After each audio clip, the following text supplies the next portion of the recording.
Huvak. Nagkamali ako. Hindi ko dapat itinulak ka sa tubig. Alam ko na ang pagkakamali ko. Patawarin mo ako. Maingay! Huvak.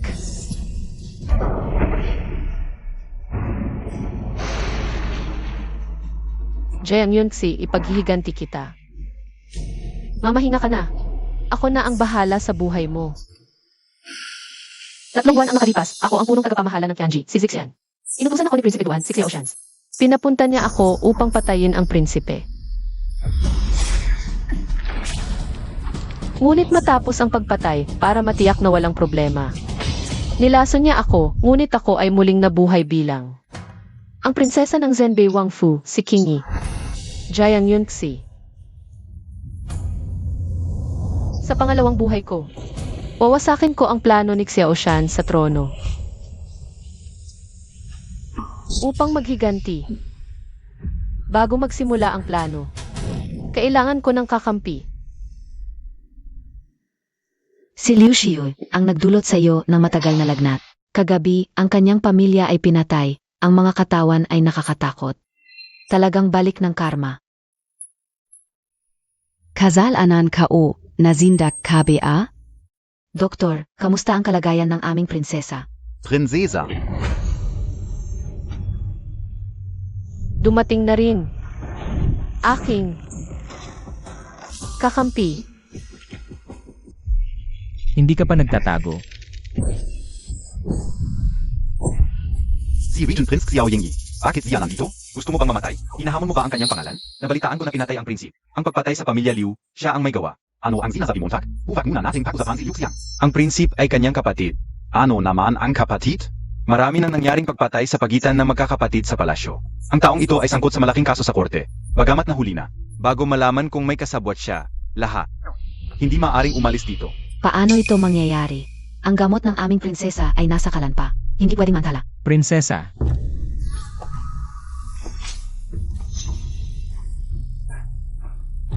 Prinsesa King Yi Jiang Yunxi, nakikipagkita sa prinsipe. Pakiusap, bigyan ninyo ako ng pahintulot dahil sa aking mahinang kalusugan. Prinsesa, maghintay muna hanggang matapos ko ang investigasyon. Magluto na lang kayo ng bagong gamot. Ayaw ng prinsipe, iniisip ba ninyo na ang Zhenbei Wangfu ay lalabag din sa batas at magiging kasabwat ng kriminal? Pilit na nakangatwiran. Pantay ang ranggo ng regent at ng prince ng Zhenbei. Ay si Princess King Yi ay hinaharang. Ano ba talaga ang kasong sinusuri? Siya ay si Princess King Yi. Paano siya magiging katulad ng patay na yon? Isang spy.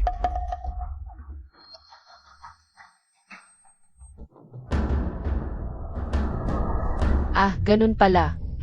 Ang prince na yon ay narito para magsiyasat ng mga dis. Hulihin siya. Princess. Ava po. King Hua, may dugo, natatakot ako. Huvak kang mata ko, Princess, nandito ako. Prince, dahil nahuli na ang tao, maaari na ba kaming umuwi? Pwede. Sige, umalis na kayo.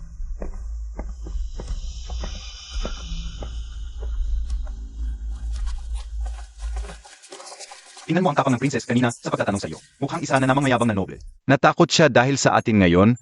Kung magsumbong siya, baka puntahan tayo ng prince ng Zhenbei. Natakot ba? Hindi halata.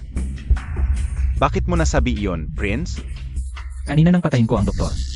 Kalmado siyang nakaubo nang magkagulo ang mga tao. Hindi siya sumabay sa agos, sa halip ay masusing nagmasid. Sinanyasan ako kung sino ang isiwan. Isang babaeng puno ng talino at tapang. Paano siya matatakot sa isang patak ng dugo?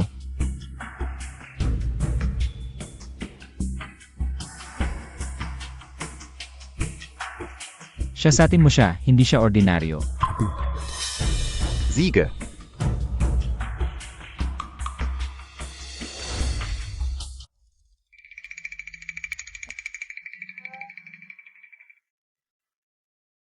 Mukhang nahuli na.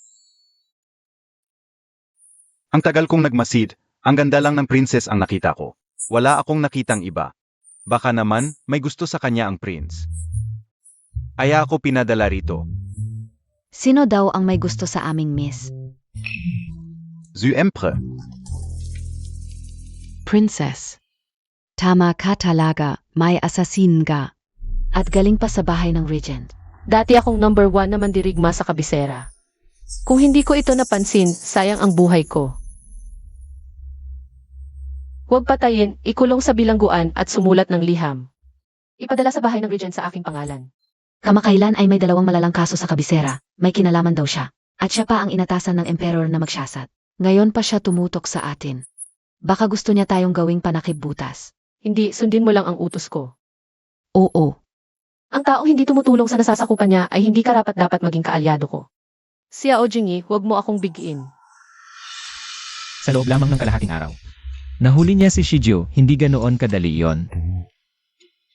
Mukhang kailangan kong personal na pumunta sa Zenbei Wangfu para kunin ang tao.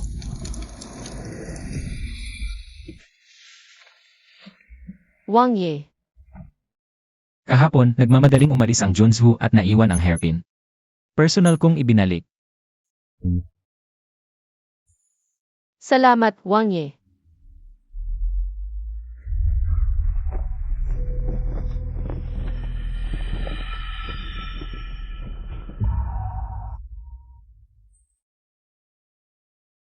Nasaan ang tao ko? Bakit po kayo nagpadala ng mga tao para bantayan ang inyong lingkod? Dapat mong malaman. Inyong lingkod? Hindi ko naiintindihan. Huling tanong ko na ito sa'yo, nasaan ang tao ko?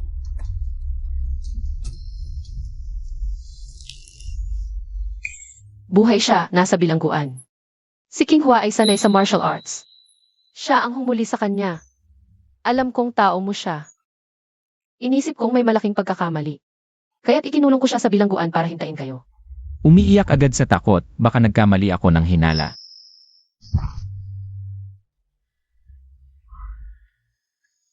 Wang Ye, sandali.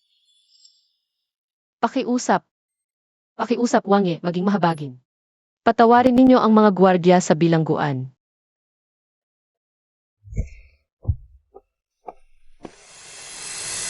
Sana tama ang hula ko. Junzhu. Kahapon, ang Dungyon ay attack. Ang mamamatay tao ay nakawan. Nakakagalit talaga. Nasugatan ba ang mga gwardya sa bilangguan? Kakaiban ka. Ang mga pumasok sa bilangguan kahapon ay hinimatay lang ang mga gwardya. Hindi naman pumatay. Mukhang tama ang hula ko. Junju, ono ang hula mo? Hinulaan kong si Xiao Jingyi ay mapagkakatiwalaan. At hinulaan kong mukhang walang puso pero protektado siya. Ang isang mabuting kaalyado ay dapat na. Kahit alam niyang nasa peligro ang isa, hindi siya natatakot na protektahan ang iba. Hinulaan ko ngayong pupunta ka sa palasyo para sa Mid-Autumn Festival. Tiyak na isusuot mo ang mga hikaw na ito. Junzhu.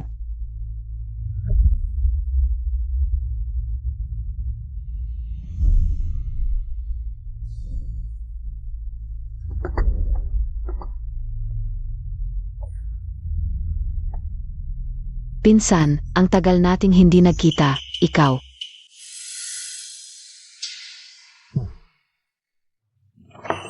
Nabalitaan kong nalunod at nilagnat ang Junzhu. Kumusta ka na ngayon? Kung may sisihin, sisihin mo ang sarili mong maraming alam. Kung papatayin ko siya ngayon, parang napakadali para sa kanya. Gusto kong sirain ang reputasyon niya at itapon siya sa impyerno.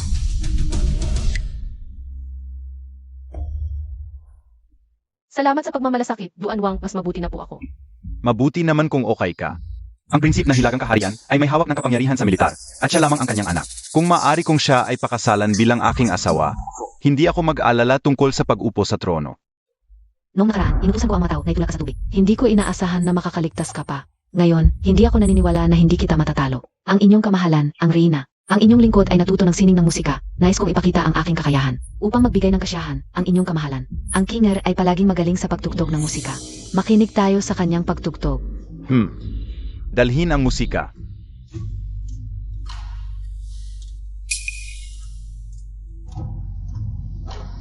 Napakaganda. Ano sa palagay ninyo, ang inyong kamahalan? Rina, ang iyong pamangkin ay napakagaling sa pagtugtog ng musika. Bigyan ng gantimpala. Salamat sa gantimpala ng inyong kamahalan. Narinig ng inyong lingkod na ang prinsesa ay ang pinakamahusay sa musika sa buong lungsod. Ngayon, ang Kinger ay nangangahas na hamunin ang prinsesa sa isang paligsahan. Prinsep, hindi ba kayo tutulong? Ano ang dapat kong tulungan? Ang binibining Tsu ay hayagang nanunukso. Malinaw na nais niyang bigyan ng kahihiyan ang prinsesa. Baka may masamang balak siya.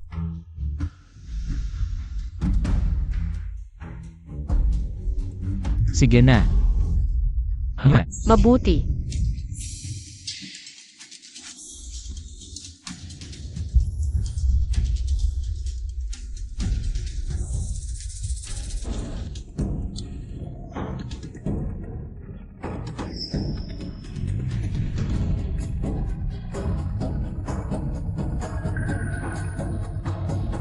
Ang tunay na musika ni Yunsi ay tila mas mahusay.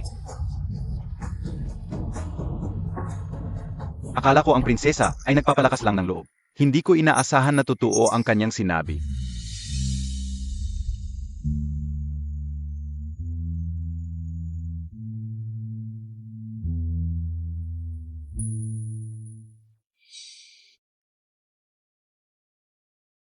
Siya ay ngumiti, ngunit hindi pa sapat.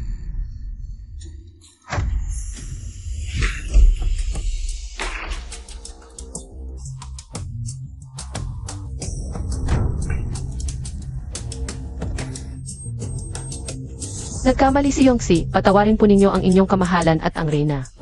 Ang pagiging bastos sa harap ng trono ay isang malaking kasalanan. Hindi ito maaring basta-basta na lang dahil sa isang simpleng pagkakamali. Ang pagkasira ng kwerdas ng musika ay kasalanan ng mga tauhan ng palasyo. Hindi nila nasuri na maayos ang mga kagamitan.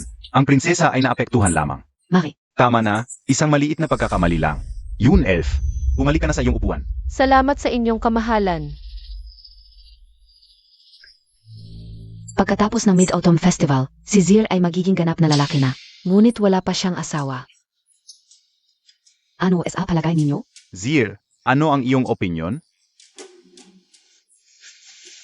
Ama at ina, ang inyong anak ay mayroon ng minamahal. Oo, sino ang dalagang iyon? Ama at ina, ang inyong anak ay matagal na nagkagusto sa prinsesa. Siya ay magaling sa sining at may mabuting ugali. Siya ay talagang angkop na asawa. Pakiusap, pahintulutan ninyo ang inyong anak. Tumayo ka. Ang bagay na ito, ako at ang iyong ina ay tiyak na tutulong sa iyo. Emga tauhan. Kunin ang atas ng hari. Ang inyong kamahalan, pakinggan po ninyo ang inyong lingkod. Bago pa kasi ako magbibigay ng utos para sa kasal. Bakit? Isang karangalan para sa akin na makuha ang atensyon ng Prince Duan. Ngunit noong bata pa ako, may nakilala akong naglalakbay na monghe. Sinabi niya, nakakaiba ang aking kapalaran kung ang magiging asawa ko ay may kapalaran ng iuliang. Ay malalason siya ng aking kapalaran, magkakasakit at maagang mamamatay. Hindi ko alam kung ang Prince Duan ay may ganitong kapalaran. Paano nangyari na ganito ang kapalaran ko? Bilang iyong bodyguard sa loob ng 10 taon, alam ko ang iyong kapanganakan. Kahit na ganito ang kapalaran ko, ano naman, ang tanging hangad ko sa buhay ay makasama ka habang buhay. Ang sinabi namang kukulam na iyon, hindi ko paniniwalaan. Ngunit natatakot ako. Ang katawan ng Prince ay napakahalaga, may magandang kinabukasan, paano ka makikipagrelasyon sa akin? At mawawala ang iyong buhay. Tama ang sinabi ni Yunsi. Sayang naman. Sige, huwag na maghanda ng utos. Hindi ako karapat-dapat na maging asawa ng Prince Duan. Sana ay makahanap ang emperor ng ibang babaeng karapat-dapat. Sayaw, Shans. Gusto mong gamitin ang Zenbei Manor bilang iyong hakbang, panaginip mo lang. Lilal, interesante.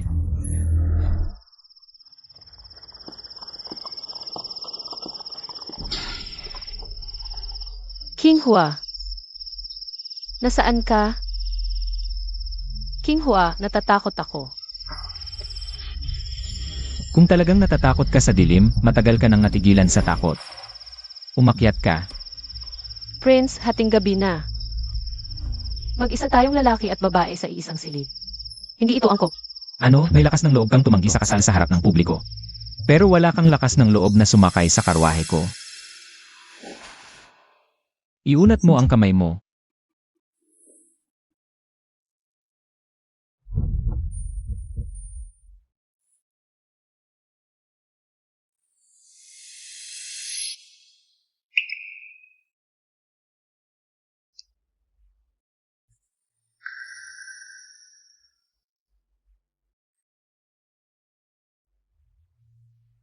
Ano, iniisip mo na sasaktan kita? Dahil, noong huling pagbisita ng Prince sa aking bahay, isang salita lang, hinawakan mo ang lig ko. Ito ay gamot na makatutulong sa mabilis na paghilom ng sugat. At hindi ito mag-iwan ng peklat, ito ay bilang paghingi ng tawad sa nakaraan. Para sa aking pagkakamali. Tinatanggap ko ang paghingi ng tawad ng prince.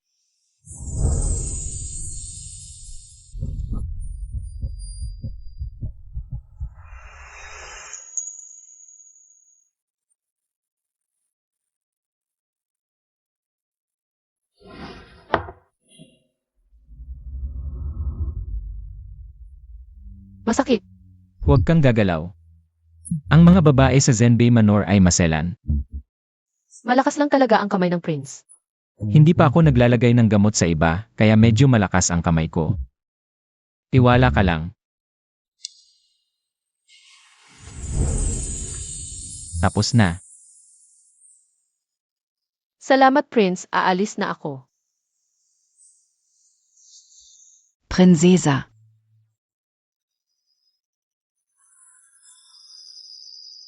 Sa harap ng maraming tao, naglakas loob kang makipagkumpetensya, ngunit natakot hanggang sa maputol ang kwerdas ng gitara. Bagamat tinanggihan ang hiling ni Prinsipe Duan. Ngunit ang dahilan ay lubhang katawa-tawa. Marahil, nagkamali talaga ako ng paghatol. Siya ay isang babaeng may kaunting talino lamang. Bakit ka bumaba sa karwe ng Princep Regent? Napansin niya na nasugatan ako ng kwerdas ng gitara. Buong gabing piging, kasama ko kayo. Hindi ko napansin na nasugatan kayo. Paano niya? Hindi lang niya napansin.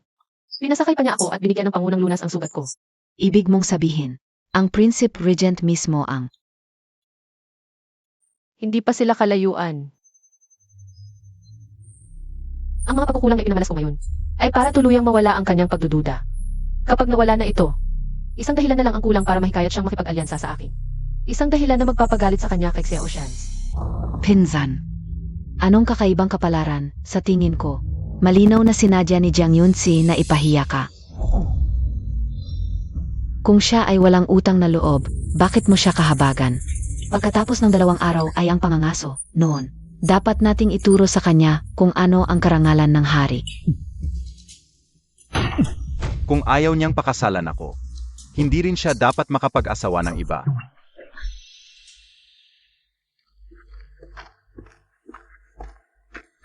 Teka. Sinabi kong dalhin mo ako sa puok ng pangangaso kung saan naroon ang lahat. Ngunit bakit lalong tumatahimik ang daan? Huwag mag-alala, prinsesa, malapit na ang puk ng pangangaso. Kasi nungalingan. Kung talagang malapit na, dapat maririnig na natin ang bahagya ang mga tinig ng tao. Anong balak mo?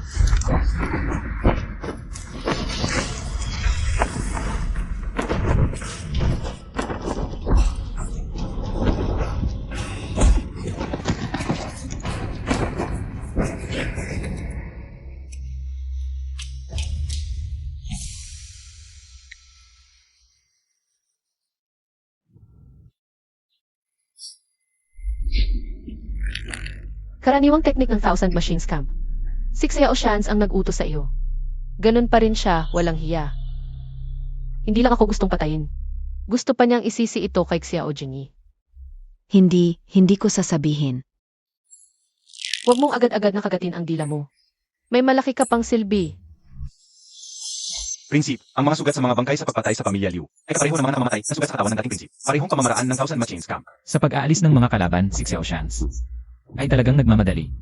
Kung hindi dahil sa mga nakaraang taon, madalas kami makasalubong. At nalaman ang kanyang malapit na ugnayan sa Thousand Machine Scam. Mahirap matukoy na siya ay kasangkot din. Pagkamatay ng prinsipe, lalo pang lumaki ang kanyang gana. 2 maruming bagay ang sunod-sunod na ipinaparatang sa akin. Ano ang dapat nating gawin ngayon? Maghintay muna tayo. Maghintay ng tamang pagkakataon. Tulong! Wang Ye.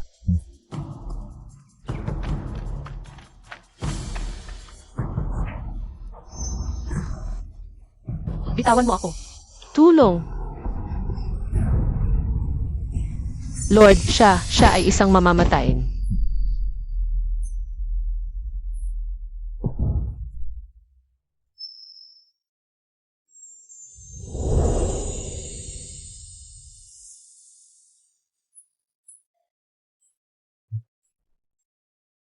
Gusto niya akong patayin. Okay na, ligtas ka na. Wang Ye, patay na siya. At may nakita kami rito. Taong akin. Bakit wala akong alala? Wang Ye, tiyak na gusto niyang iparatang sa iyo ang aking pagkamatay. Naniniwala ako sa iyo, Wang Ye. Hindi mo ako papatayin. May sinabi ba siya sa iyo kanina? Mga walang kabuluhan lang.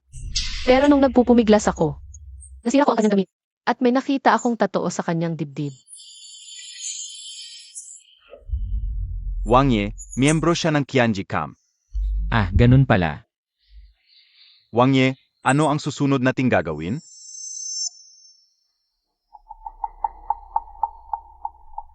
Dumating na ang pagkakataon.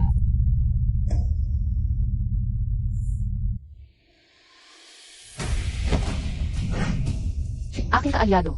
Dapat ay may mataas na posisyon at sapat na kapangyarihan para makipaglaban sa larangan ng kapangyarihan. Kahit nasa panganib ang kasamahan, hindi matatakot.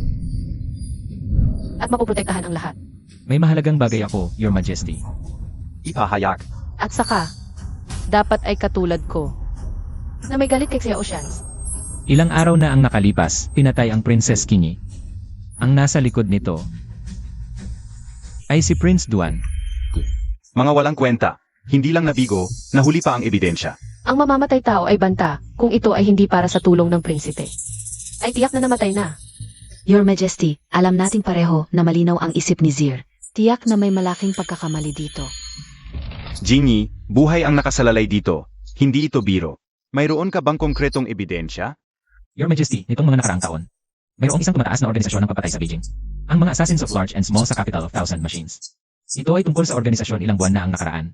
Ayon sa ulat ng aking tauhan, sinasabing, si Prince Duan ay malapit na nakikipag-ugnayan sa organisasyong iyon ng palihim. At pinaghihinalaang siya ang mastermind. Nakita ko po ang isang tatoo sa katawan ng assassin. Ayon sa prince, iyon mismo ang simbolo ng Qianji.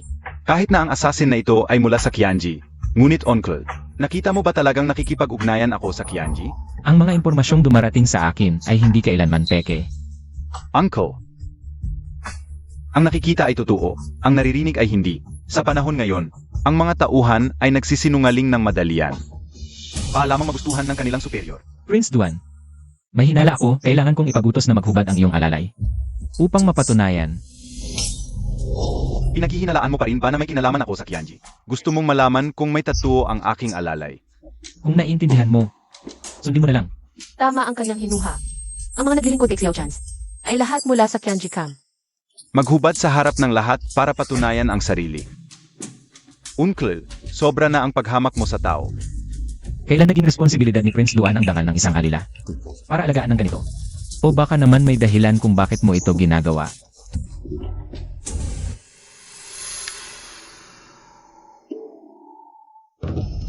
Mamatay ka. Zir, May assassin. Dakpin Zia.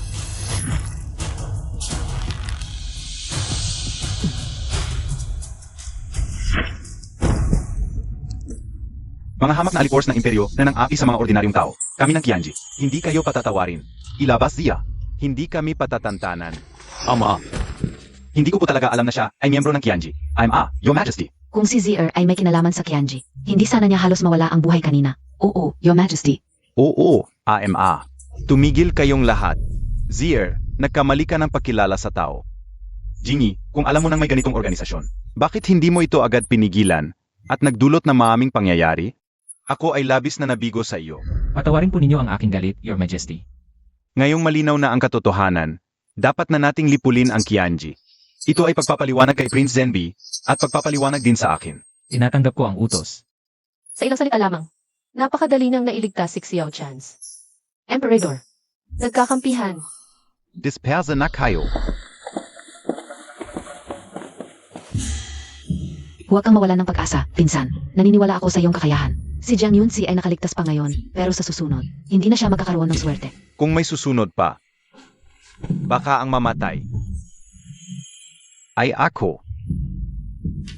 Bakit? Xiao Yingyi na balif na aso. Kapag nakakagat ng biktima, hindi basta-basta bibitawan.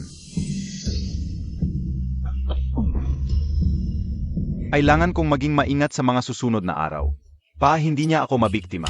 Para makipaglaban kay Xiao Jingyi. Si Jiang Yunzi ay may malaking silbi pa sa akin. Hindi ko siya pwedeng patayin agad.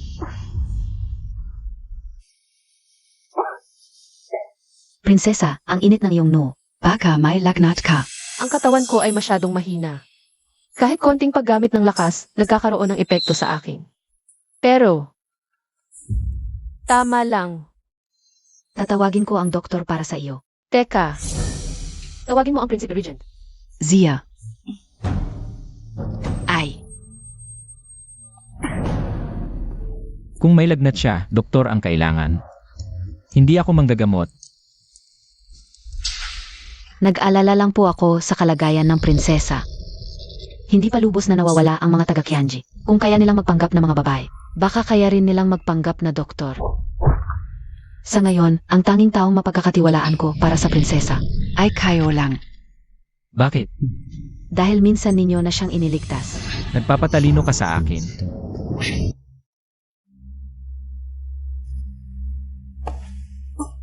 Prinsipe, bakit po kayo narito? Ayokong mahawa kayo. Mauna na po kayo. Akala mo maganda ka. Nagpapanggap kang may sakit. Naglalaro ka sa akin. CJ, hindi na kita abalahin.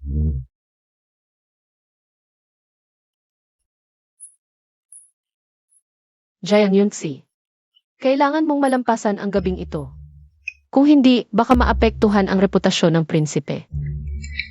Kakapasok lang niya sa iyong kwarto. Tapos mamamatay ka. Kung kumalat ang balitang ito,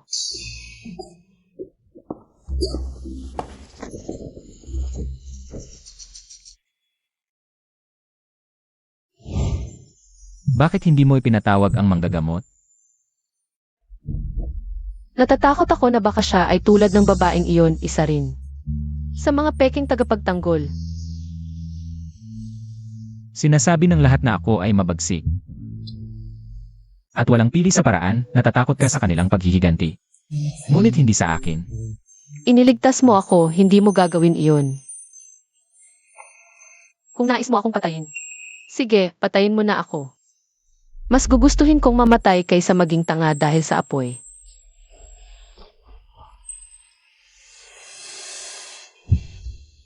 Napakalalim ng iyong plano.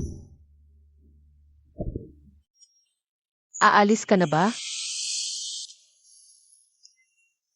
Mukhang talagang may sakit siya.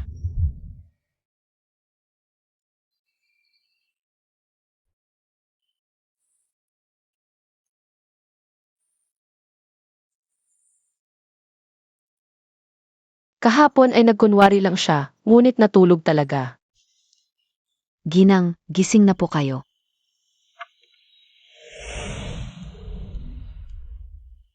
Nasaan ang prinsipe? Umalis na po ang prinsip kagabi. Iniutos niya sa akin na alagaan kayo ng mabuti. Ang gamot na ito ay ipinadala niya kaninang umaga, sa pamamagitan ni Shiju.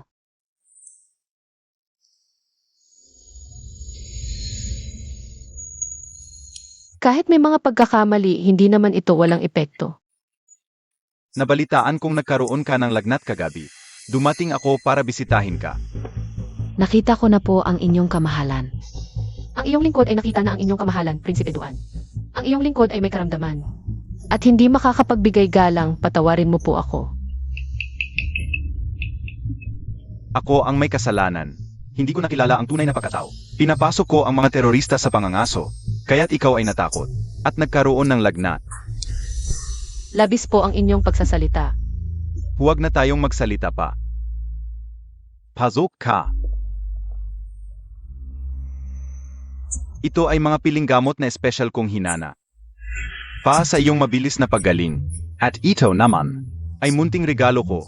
Sana ay tanggapin mo. Napakalaki po ng inyong regalo. Hindi ko po ito karapat-dapat. Pakiusap, kunin mo po ito pabalik.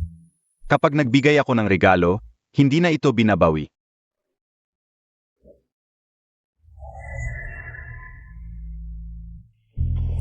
Uminom ka ng gamot hanggat hindi ka gumagaling.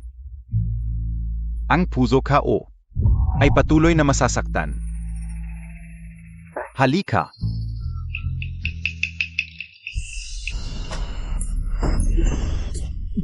Kamahalan, ayos lang po ba kayo? Ayos lang. Magpapalit muna ako ng damit, babalik ako para bisitahin ka.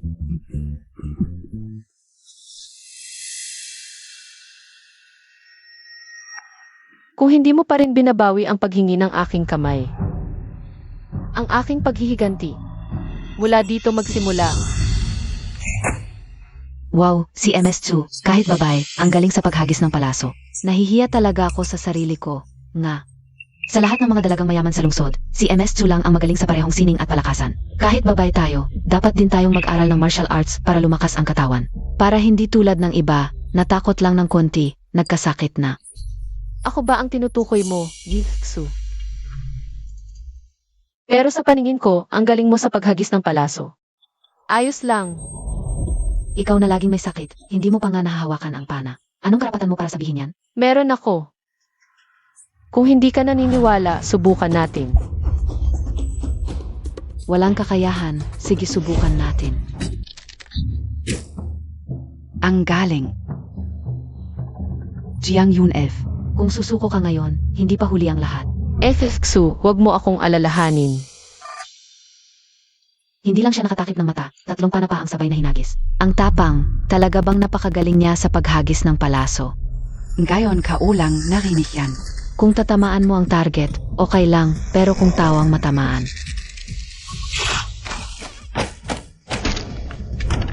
Ito. Paano posible yan? Sabi ko na nga ba? Ang galing mo sa paghagis ng palaso, sa paningin ko, ayos lang. Swertihan lang, nanalo ka sa round na ito. Anong ipinagmamalaki mo? Kahit swerte, panalo pa rin. Mukhang epektibo talaga ang mga pampalakas na bigay ni Prince Duan. Kahapon wala akong lakas, ngayon kaya ko nang humawak ng pana. Ano ang sinasabi mo, Jack? Hindi mo ba alam? Kanina lang. Dinalhan ako ng maraming pampalakas. Miss Sue. Prinsesa, kailan ka naging ganito kagaling sa paghagis ng palaso? Nag-practice ako ng palihim. Balak ko sanang sorpresahin si tatay sa kanyang kaarawan.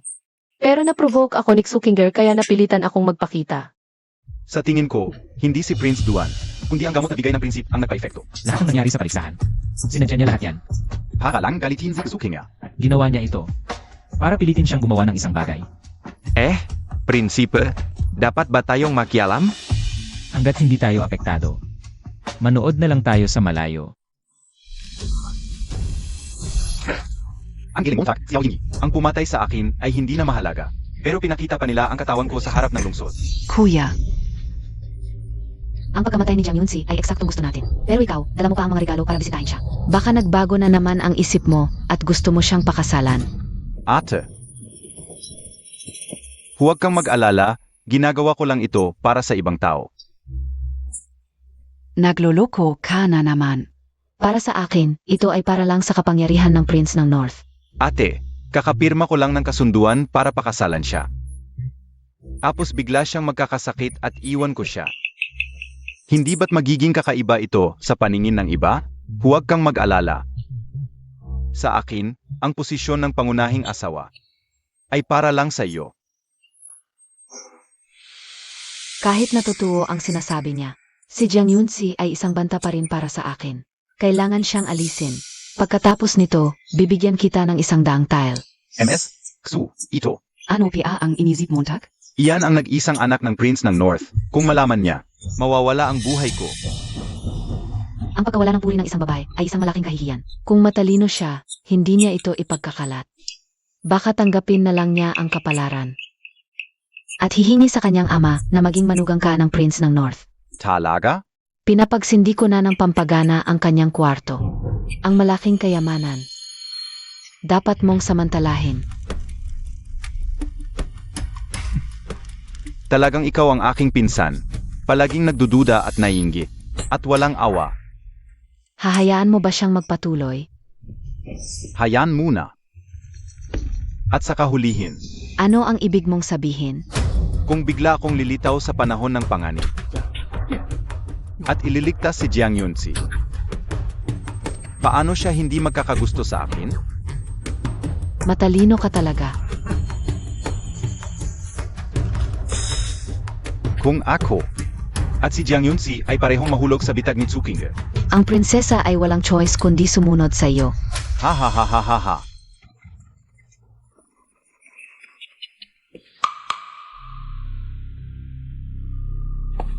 Prinsesa, may nagkukubli sa labas. Pinaghinalaan ko siya na may kinalaman sa insenso kaya hinuli ko. Tulad ng inaasahan ko ang mga babaeng ito. Ang pinakamasamang paraan ng paghihiganti na naisip nila ay sirain ang puri ng isang tao. Si King ba ang nag-utos sa iyo? Sabihin Montag. Sabi ko, si Zukinger, siya ang nag-utos sa akin. Talagang masama ang balak ni Chu King Er. Prinsesa, ano ang dapat nating gawin ngayon? Si Xiao Chen noon ay madalas maglagay ng mga espiya sa paligid ni King. Tiyak na alam na niya ito at may ginawa na siyang hakbang. Gantihan natin siya sa kanyang sariling paraan. Pakiusap, papuntahin si Jian Xu.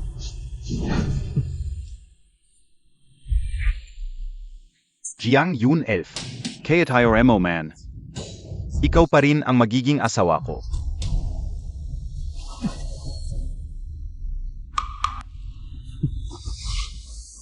Ikaf pala? Nasaan si Jiang Yun 11? Ah, Pinsan. Sino si Jiang Yun 11? Ito ay malinaw na aking tolda. Pagdating ko rito, may narinig akong ingay sa loob. Baka may magnanakaw. Huwag kang matakot, prinsesa. Marami kaming alipin. Kahit may magnanakaw talaga, sama-sama naming huhulihin. Salamat sa inyong tulong.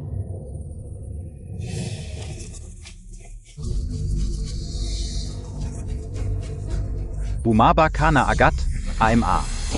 AMA, hatabaring Montag ako. Huwag po kayong magalit, mahal na hari. Dahil sa labis na pagmamahal, nagkamali ako. At sa tolda pa ng iba nangyari. Tolda NG iba? Tanda ka o kagabi. Nasa pangangaso ako at bigla akong inantok. Ama, pakinggan mo ako. Tiyak na may nagtangka sa akin. AMEA, may nagtangka? Sabihin mo nga, sino? Palibhasa, simula-simula pa, pinagplanuhan mo na ako. Ngayong nabigo ang plano, gusto mo akong iwan? Hindi pwede. Ako. Mahal na hari at reyna, lahat ay kasalanan ko. Lasing po ang prinsip kagabi at nakita kami sa labas ng tolda. Dahil sa kalasingan, hindi ko siya napigilan. Kasalanan ka una, hindi ka uziya nagapan. Zukinger, ano ba ang sinasabi Montag? Ama, nagsisinungaling siya. Ama, nagsisinungaling siya. Kalokohan. Isang dalaga, magsasakripisyo ba ng puri? Paalang magsinungaling? Mahal na hari, dahil nangyari na, kahit paluin o murahin pa, wala nang magagawa. Mas mabuting bumalik na tayo sa kabisera at ipakasal sila agad. Ina, ang taong mahal ko ay si Prinsesa Qingyi. Kung kailangang magpakasal, nais kong gawin si Chu King na pangalawang asawa. Ang nag-isang anak ng punong ministro bilang pangalawang asawa mo? Gusto mo bang ako'y laitin ng buong mundo? Hindi ito desisyon mo. Anak ka talaga. Kagabi, may nagsabi sa palasyo na may ahas sa kwarto. Kaya dinala kami sa ibang lugar para matulog. Ngayon, ikinasal na si Prinsip Duan kay Chu Kinger. Nakakatuwang makita silang nagdudusa sa sarili nilang kasalanan. Sayang lang, may utos ang emperador na umuwi na agad sa kabisera. Kaya hanggang dito na lang ang palabas na ito.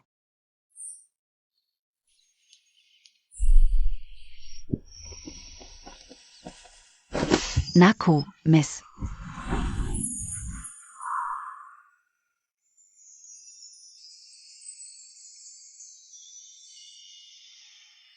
Hanggang kailan ka pa magpapakapal sa akin?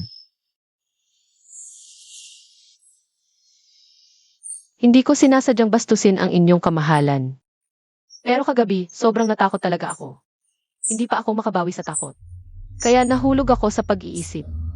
Sa tingin ko, masyado kang nasabik sa tagumpay mo kagabi. Sobrang saya mo, halos hindi ka makapaniwala. Kaya ka nahulog. Ano pong sinasabi ninyo? Hindi ko po maintindihan. Matalino ka nga. Pero masyado kang mapanganib. Kailangan mong mag-ingat. Baka mawala ang buhay mo sa isang maling hakbang. Mahal na hari, nag-aalala po ba kayo sa akin? Shiju, handa na ba ang karwahe? Inihahanda pa po. Oh, malapit na po, handa na.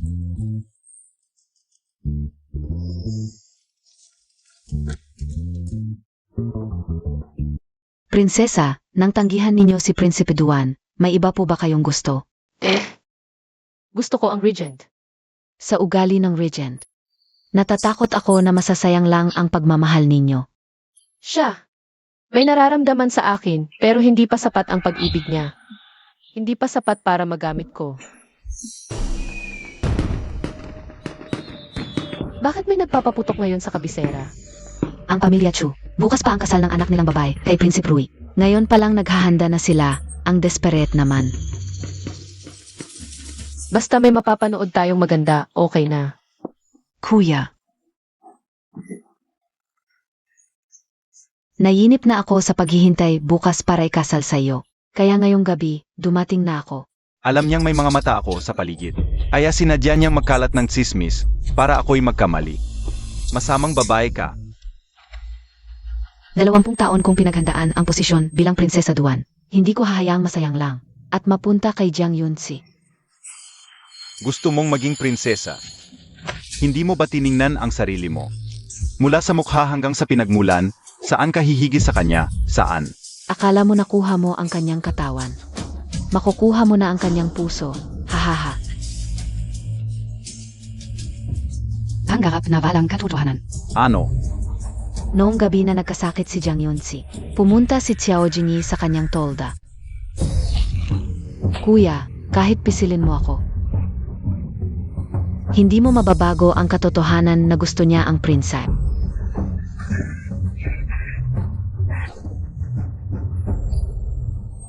Kuya, tingnan mo, ang mga tao sa labas ay manloloko lang sa iyo.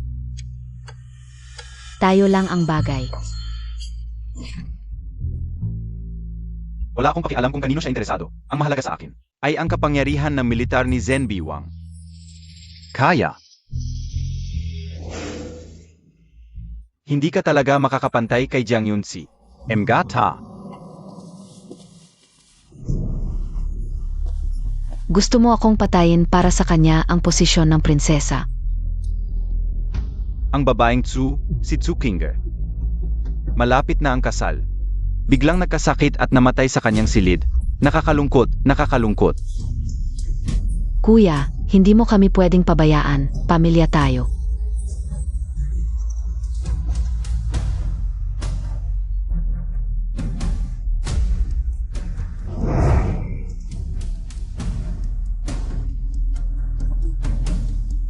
Linisin ng maayos.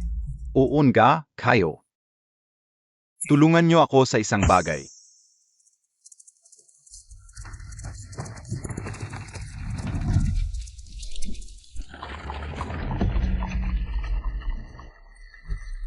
Siege.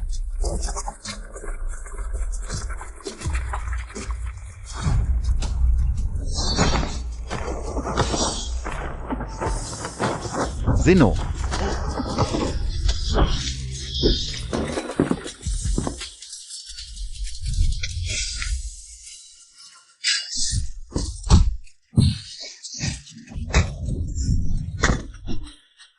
Malaki ang effort ni Xiao Shans. Nagpadala pa ng maraming Qianji dito. Gusto mong umalis, madaling makilala ang signa ng Qianji. Ang mga tao ng Qianji, madali ring patayin. Wala tayong away. Bakit mo ako papatayin? Wala tayong away. Pero bakit mo gustong patayin ang taong mahalaga sa akin? Ang taong mahalaga sa akin. Xiao Jinyi. Ikaw, ang iyong espada. Ji Xian. Ako. Bumalik na ako.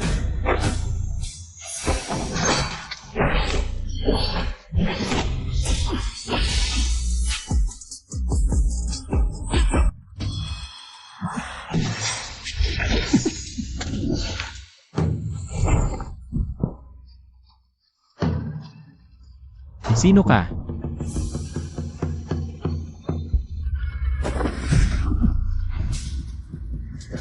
Nagpapanggap. Ang kapalit ng hindi pagpapakita ng tunay na mukha. Isa lang. Kamatayan.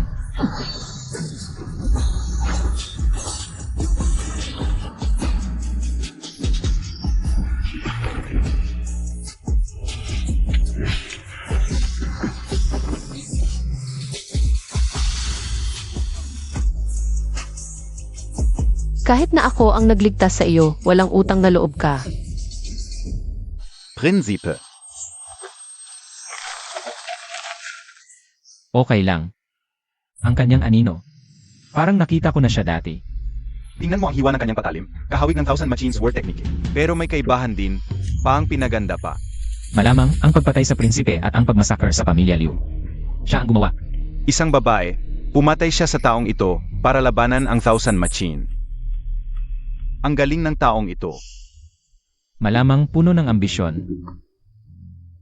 Kailangang patayin. Opo, alamin ko ang pagkakakilanlan ng babaeng ito. Patay na si Xiao Jingyi, grabe ang sugat. Hindi gagaling sa loob ng kalahating buwan, naku. Kapag nakita niya ang hiwa, malalaman niya. 2 kaso, 1 tao lang ang gumawa. Tiyak na hahanapin niya ako. Kailangan kong mag-isip ng paraan.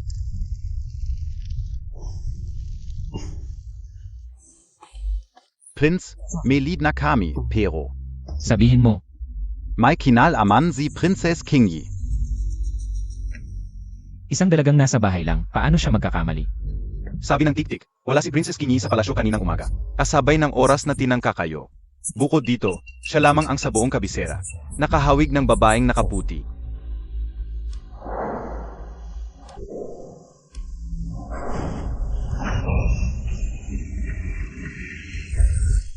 Jan Yongxi. Prinz, saan ka pupunta? Sa Northern Frontier Prince Residence, huwag kayong sumunod.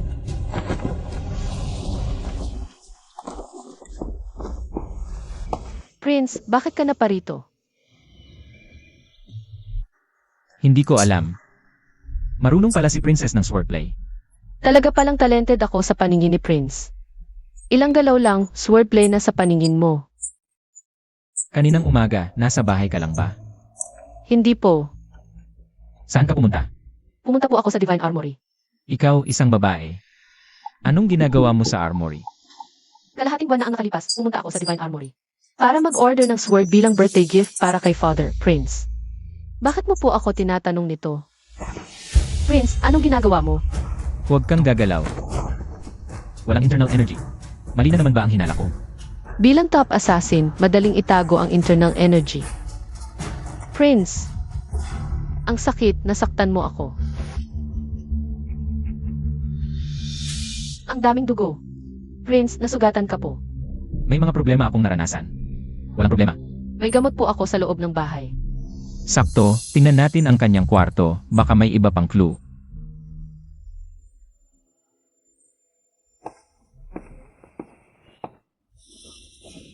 Bakit may mga ganito sa inyong bahay? Bago lumaban ang aking ama, madalas siyang magsanay ng martial arts dito. Ang mga gamot na ito ay para sa kanya. Mas malala ang kanyang mga sugat kaysa sa akin. Pinapatawad kita. Natatakot ka ba? Medyo. Malambot ang balat, walang bakas ng pagsasanay. Saan ba talaga ang kanyang pagkakamali? Kanina, ako ay naging bastos. Bakit po kayo nasugatan ng ganito kalala? Si Prince Duan po ba ang may gawa nito? Kung siya nga talaga ang babaeng yon, tiyak na bago o pagkatapos niyang tanggihan ang pag-ibig ni Xiao Shans. Nagsimula na siyang magplano ng pagtataksil. Bakit mo tinanggihan ang pag-ibig ni Prince Rui? Baka may ibang gusto ang puso mo. Ako po. Kayo po ang gusto ko.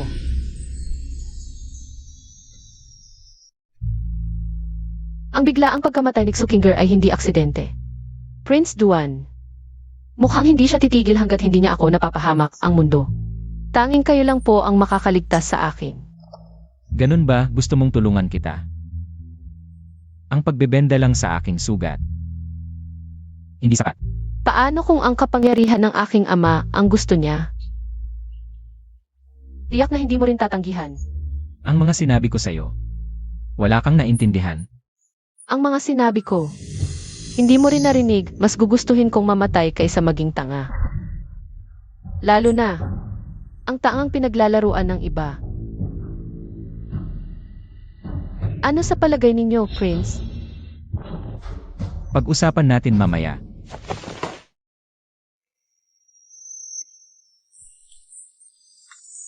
Shiju. Kumusta na po si Prince? Talaga bang si Princess Kingi ang babaeng iyon? Alamin natin. Magkano ang kailangan para sa kasal ng anak ng isang prinsipe? Tiyak na si Princess ang babaeng iyon. Paano mo nasabi? Prince, mataas ang katayuan ng princess. Direktang pagkilos ay magdudulot lamang ng sismis. Pakasalan mo siya, kahit anong paraan ang gamitin. Pwede na ang bakal na pang-init. Walang makakaalam sa labas. Kahit hindi siya, pakakasalan ko pa rin siya. Wang Ye, tunay po ba ang paghingi ninyo ng kamay? May sarili akong plano. Bukod pa. Kahit siya man. Basta't mahigpit ko siyang hawakan, iyon na ang magandang sandata. Pero paano kung ayaw ng prinsesa? Siya ay kusang loob na sasakay sa aking sedan. Ganito ang nangyari. Hindi ba mali ang impormasyon? Ang baliw na si Xiao Jingyi ay mag-asawa pala. Sa una, hindi rin ako naniwala. Kaya nagpasya akong siya sa atin mismo. Napansin kong maraming bagay na pumasok sa kanyang bahay na may kinalaman sa kasal. Sino ang pakakasalan niya? Nalaman mo ba? Ang anak ni Wang Ye ng Zhenbei, si Jiang Yunzi. Ano? Nalaman ka oren. Na madalas silang magkita ni Jiang Yunzi ng palihim. Parang matagal na silang may relasyon. Enga taksil. Ginago nila ako ng matagal. Hinay-hinay po, amo. Hindi ko sila palalampasin. Mag-isip tayo ng paan. Opo. Paano? Ang Pogi Montag, Wang Ye. Talagang gwapo at matikas. Kung makikita ka ng prinsesa, siguradong mahuhumaling siya sa iyo. Huwag kang mainay. Pero kailangan kong sabihin, hindi pa naman napapakasal ang mga kasunduan. Bakit mo na pinagawa ang kasuotan? Masyado bang maaga? Ito'y para sigurado. Wang Ye, nandito po ako para hanapin kayo. Pumunta ka.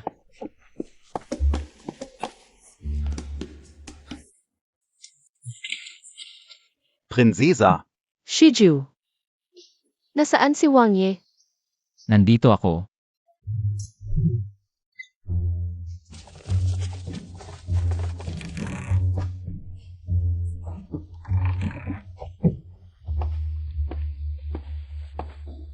Hoy, huminto ka.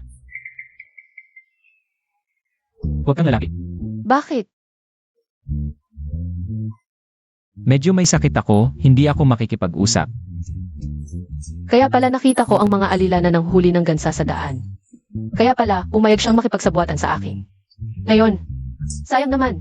Kanina pa po sana ako nagpaplano na anyayahan ang inyong kamahalan para mamasyal sa labas.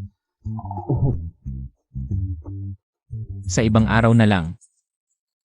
Pupuntahan kita. Kailan po ba yung sa ibang araw? Sa makalawa. CJ, hihintayin ko po kayo.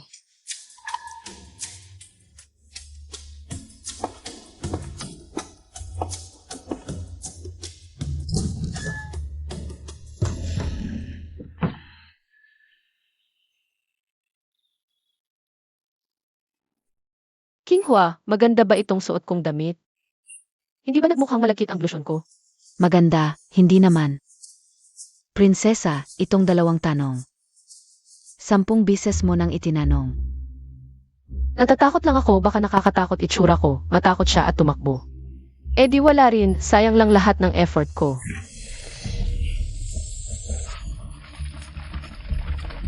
ang prinsip ng Zenbi ay nagtaksil sa bansa. Ang kanyang pamilya at kamag-anak ay ituturing na mga rebelde. Ikulong sa piitan. Mga tauhan, dakpin ninyo sila. Ang aking ama ay tapat sa hari at sa bayan, nagtatanggol sa hangganan. Ilang taon na hindi umuwi sa kabisera para makasama ko. Paano siya magiging taksil? Dahil matagal siyang nasa hangganan. At palaging nakikisalamuha sa kaaway, kaya nagbago ang kanyang loob. Noong nakaraang labanan sa lambak ng ngipin ng lobo, ang prinsip ng Zenbi ay kakaibang nawala. Hindi pa man nakalilipas ang isang oras mula nang mawala siya. Ang ating mga kawal ay tumpak na naipasok ng mga elite na kaaway. Malinaf. Siya at ang kaaway ay may pakana. Kabulastugan. Hindi gagawa ng ganyan ang aking amo. Kapag may nagsasalita, anong pakialam mo, alipin? Patayin ninyo siya. Sino ang may lakas ng loob? Hindi pa nga alam kung buhay pa ang aking ama. Nagusga ka na agad na taksil siya. Wala namang utos mula sa hari, baka naman. Ikaw lang ang gumagawa ng kwento. Balang galang. Ang ebidensya ukol dito ay nasa daan na papunta sa palasyo. Bukas kapag nabasa na ng aking ama ang hari, malalaman na ng buong bansa. Bukas pa yun. Ngayon, sino ang may lakas ng loob na galawin ang aking Zenbei Manor? Itinutok ang espada sa kamag-anak ng hari. Sa bagay na iyon pa lang, pwede na kitang parusahan. Mabuti. Magkasabay tayong mamatay. Iyon ang gusto ko.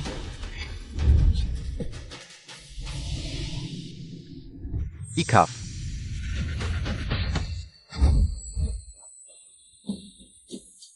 Jen Yunsi, tumigil ka. Wang Ye. Bakit ka na parito? Kanina ay maling akala ko lang, walang ganoong bagay na pagbabalik ng kaluluwa sa ibang katawan. Hari, ano ito? Panliligaw, sayang. Si Zenbei Wang ay nagtaksil sa bansa. Ang kanyang pamilya ay itinuturing na mga rebelde. Hayo ka o sa inyo, hari. Bumalik na lamang kayo, huwag nang magpakasakit. Sayaw Shans. Ang kaso ng aking ama ay hindi pa tapos, wala kang karapatang magsalita. Wang Ye. Ang bagay na ito ay komplikado. Ang kasal ay hintayin muna ninyo habang ako ay. Paulit-ulit mong sinasabing nagtaksil sa bansa. Nasaan ang ebidensya? Kung wala ang pagpasok mo ngayon sa palasyo at pagpaparatang sa isang tapat na tao, paano ito? Bukod pa, ngayon ako ay hindi dito para magligaw. Ngayon din ay magpapakasal ako sa prinsesa at magsasama bilang mag-asawa. Nababaliw ka. Nagtataksil ang kanyang ama. Bukas ay susuriin na ng emperador ang siyam na angkan. Ikaw ay naghuhukay ng iyong sariling libingan. Ayon sa batas ng ating dinastya, ang malaking kasalanan ay kasama ang 3 angkan, ngunit kung ang babae ay ikakasal sa labas, ay ituturing na kabilang sa angkan ng asawa at hindi kasama ang babaeng ikinasal sa labas. Basta't makasal kami ngayon, siya ay magiging lehitimong reyna. Kung sakaling may mangyari, kayang-kaya ko siyang protektahan. Dati ay malamig ang puso ni Xiao Jing. Ngunit nang makilala si Jiang Yunzi, ang nabihag siya. Baka tunay ang pagmamahal niya kay Jiang Yunzi. Alice.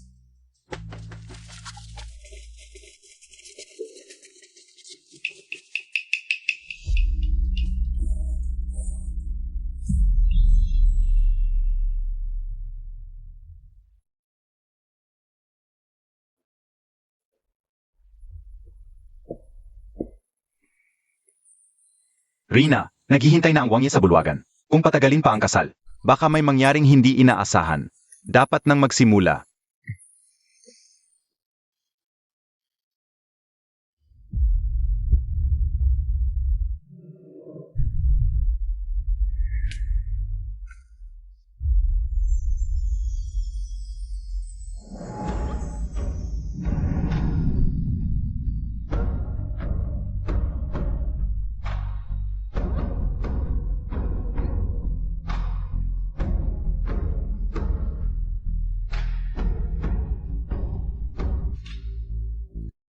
Alam kong wala kang gana, ngunit ito ay para rin sa iyong kaligtasan. Kahit mahirap, kailangang ituloy. Hindi ko inakala na sa gitna ng kaguluhan ay nagawa pa rin itong ayusin ng maayos ng Wang Ye. Wang Ye, maraming salamat.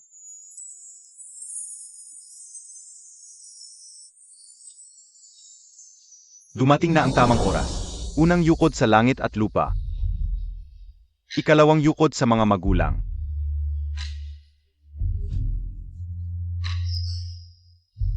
Kung saan naroon ang aking ama, doon tayo yukod. Bakit hindi tayo doon yumukod? Ano sa palagay mo?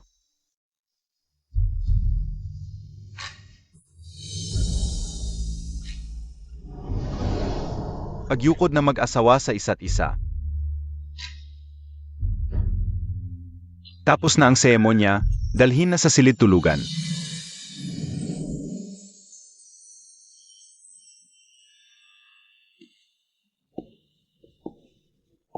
Ang mga tauhan ko sa harap ng digmaan ay nakita na si Zenbei Wang.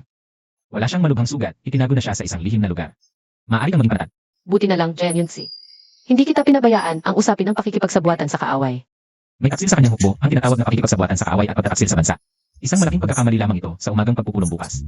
Ako ang magbibigay ng hustisya para sa iyong ama at ibabalik ang dangal ng Zenbei Wang Fu. Maraming salamat.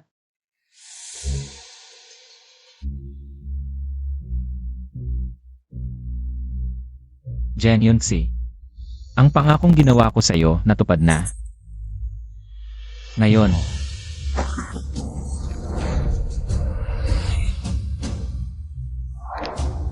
Ikaw naman. Ano ang gusto ng inyong kamahalan? Kung tungkol sa gabi ng kasal. Sa ganda ng inyong kamahalan. Sa palagay ko, pwede pa nating pag-usapan. Sa ganitong bagay, wala akong pasensya.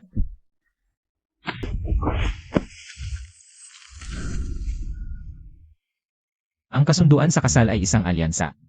Wala akong ganang saktan ng aking kaalyado. Ngayon, lubusan na kaming nagkagalit ni Duan Wang. Ang mga lantad at patagong pananakit ay mas dadami pa. Mas masahol pa. Gusto kita. Maging aking kahinaan. Kaya, kanina, nagkunwari kang labis ang pagmamahal mo sa akin. Para gawin akong target ng kanyang masasamang balak. Tama. Ito ang dapat mong ipakita na katapatan.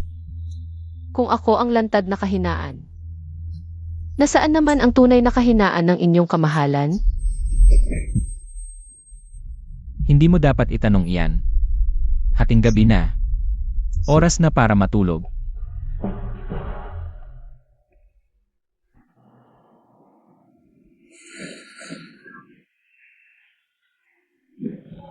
Wang Ye at Wang Fei. Wala akong nakita, Wang Ye at Wang Fei, magpatuloy kayo.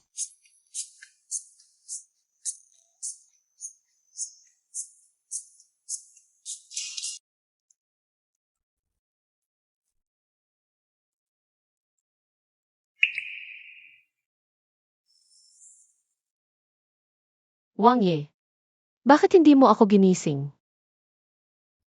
Bumangon ka na.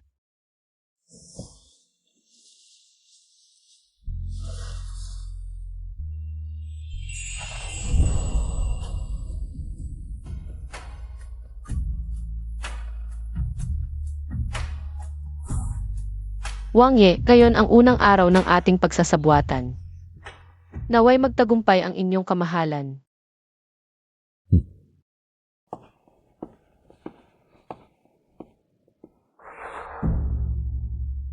Pinatawag ko kayo para pag-usapan ang mahalagang bagay, dahil may natanggap akong lihim na ulat mula sa hukbo na nagsasabing nawawala si Zenbi Wang sa labanan. Pinaghihinala ang nakikipagsabuatan sa kaaway at nagtaksil sa bansa, na nagdulot ng maraming nasawi sa hangganan, mga mahal kong ministro. Ano ang dapat nating gawin tungkol dito? Aking emperador, ang pakikipagsabuatan sa kaaway at pagtataksil sa bansa ay isa sa 10 malalaking kasalanan. Dapat maglabas ng banal na utos ang inyong kamahalan, alisin ang kanyang titulo at imbestigahan ang buong angkan. Para maging babala sa iba, tama, inyong kamahalan, si Zenbi Wang ay may malaking hukbo. Kung may masamang balak, hindi natin alam ang maaring mangyari. Hinihiling ko sa inyong kamahalan na mag-utos ng pagsasara sa Zenbi Wang Fu bilang babala. Sumasang-ayon kami, hinihiling namin ang mahigpit na parusa. Inyong kamahalan. Mayroon akong pagtutol. Sabihin Montag. Si Prince Zenbei ay naglingkod sa hangganan halos buong buhay niya sa digmaan. Sa isang di pinatunayan at anonymous na liham lamang. Hindi sapat upang patunayan ang kanyang kasalanan. Bukod pa rito, ang mga general ng hukbo ay nawawala. Ang pinakamahalaga ngayon ay alamin ang katotohanan at patatagin ang loob ng hukbo. Bakit kayo nagmamadali? Talaga bang gusto ninyong tumulong sa bansa? O may itinatago kayo? Tiyuhin. Talagang matuwid ang iyong pananalita. Ama, alam ka o kung bakit siya nagtatanggol kay Prince Zenbi? Zir, ano ang ibig mong sabihin? Dahil kahapon. Hindi alintana ang hinala ng pakikipagsabuatan ni Prince Zenbi. Pinilit niyang pakasalan ang anak na babae ni Prince Zenbi. Talaga bang pinakasalan mo si Jiang Yun Elf? Sa inyo, mahal na hari. Kahapon ko nga po siya pinakasalan bilang aking prinsesa.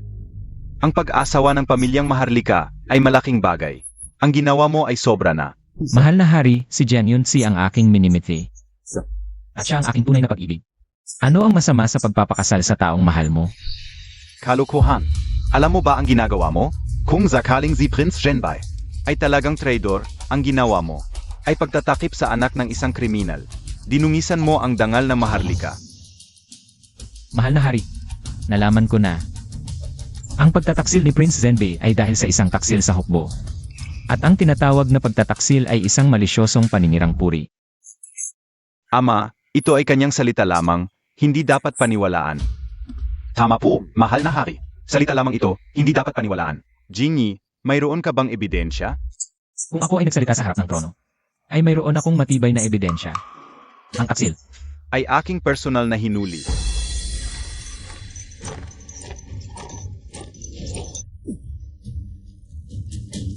Mahal na hari, ako ay walang kakayahan. Nabiktima ako ng taksil. Siya ang tunay na traitor.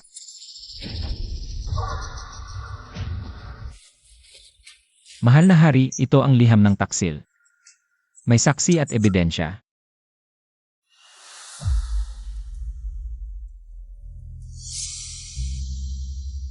Isang taksil na hayop. Prince Zhenbai, tumayo ka. Salamat, mahal na hari. Ang ganitong traidor ay dapat parusahan. Maglabas ng utos.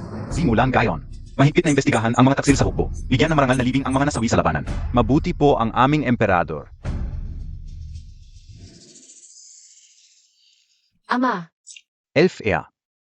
Ang laki mo na. Noong huli kitang makita, bata ka pa lang. Ngayon, dalaga ka na. Nooy magulo ang sitwasyon. Ginawa lang ng prinsipe ang lahat para maprotektahan ako. Kaya nagmadali kaming ikasal. Hindi mo na kailangang magpaliwanag. Naiintindihan ka o. Naghintay ako ng matagal, Ama, sa ligtas mong pagbabalik.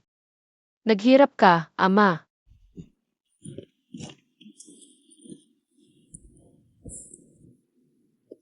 Ngayon, ayos na ang lahat, Seer. Noon, dinala ko ang iyong ina sa border para magtanggol.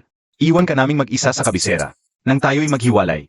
Umiyak ka ng labis, halos mabali ang puso mo. Naikinabahala ko. Ano to? Ang kanyang salaysay ay hindi tugma sa alaala ng orihinal na katauhan. Ama, baka nagkakamali ka? Noon, pinasaya mo ako, sinabi mong uwi lang kayo ni ina sa probinsya para dumalaw. Sabi mo, babalik ka agad at uwi ka ng laruan na teacher para sa akin. Nooy masaya ako, hindi ko alam ang totoo. Ha ha ha.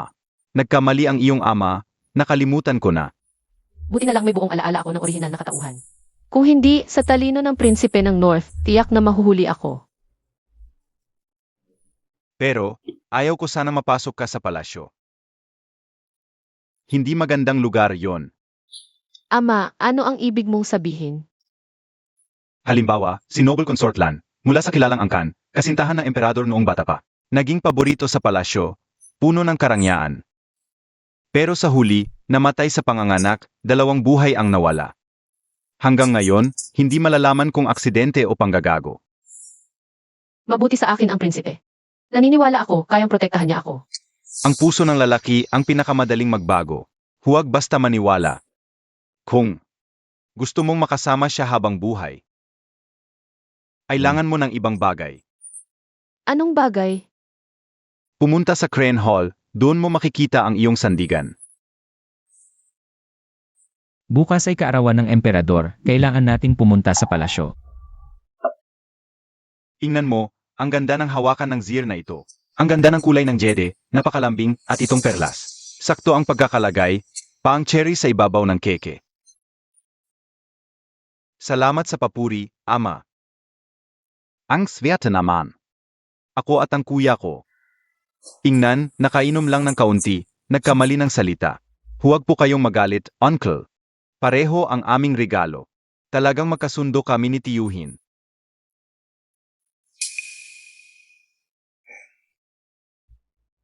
Mahal na hari, ako'y humihingi ng paalam. Seer, ang regalo mo'y talagang napakaangkop sa aking puso. Uminom ka pa ng marami. Pareho lang talaga, matagal ko nang napansin. Mahal na hari, kayo'y may kinikilingan. Walang problema, sanay na ako. Kung talagang sanay ka na, hindi ka sana nagmamadaling uminom. tingnan mo, ang ganda ng sayaw nila.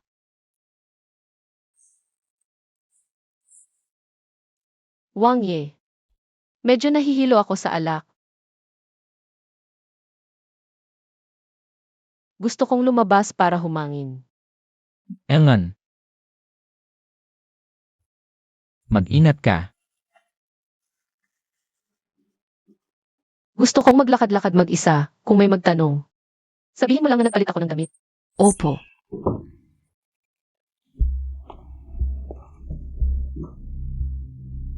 Bakit kakaiba ang itsura ng Sunhe Palace?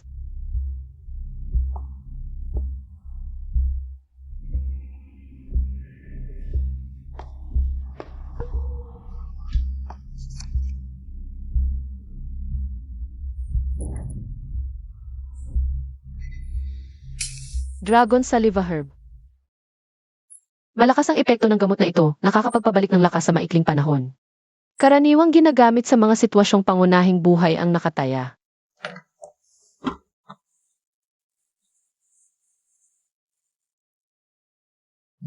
Sanggol. Ngunit namatay siya sa panganganak, isang katawan at dalawang buhay. Hanggang ngayon, hindi pa rin matukoy kung likas na sakuna o kagagawan ng tao.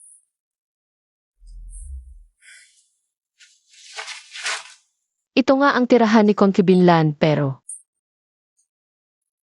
Bakit kailangang panatilihin ito sa anyo noong siya'y nanganak?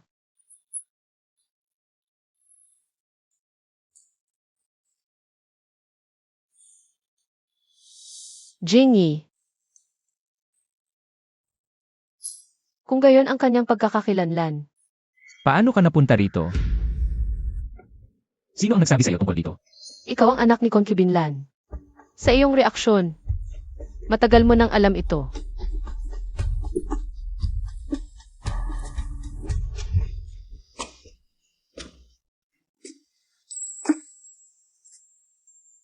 Lan, dumating na ako.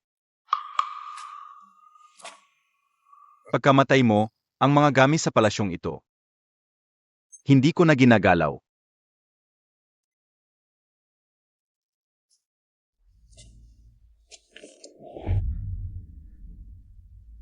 Lahat ay dahil sa anak na iyon. Hindi dapat siya dumating sa mundong ito. Hindi dapat ipinanganak. Kaya pala siya laging pinagkakaitan.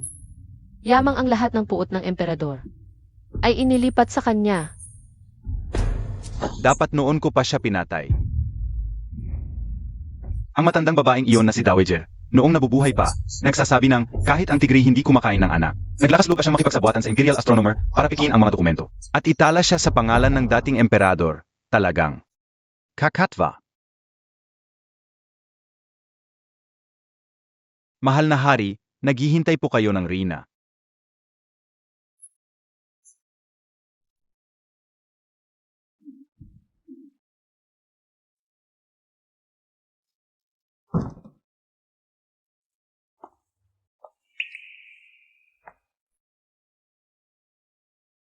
Ang lugar na ito, sinabi sa'yo ng Prince of Zenbei. Paano mo nasabi? Noong araw, magkasama sila ng mahal na hari para di siyang pumapasok sa palasyo para magbigay galang. Ngunit pagkatapos ng isang inuman, bigla siyang nagboluntaryong lumaban. Malamang nagsalita ng walang ina ang hari sa pagkalasing. Lasing noon ng mahal na hari. Di sinasadyang nasambit sa kanya ang tungkol sa pinagmulan ko. Kaya't umalis siya ng lungsod para umiwas. Ngayong alam mo na ang sikreto ko, ano ang balak mo? Naiisip ko. Ang iyong ina, marahil ay hindi namatay sa hirap ng panganganak, kundi sa malakas na pagdurugo pagkatapos manganak.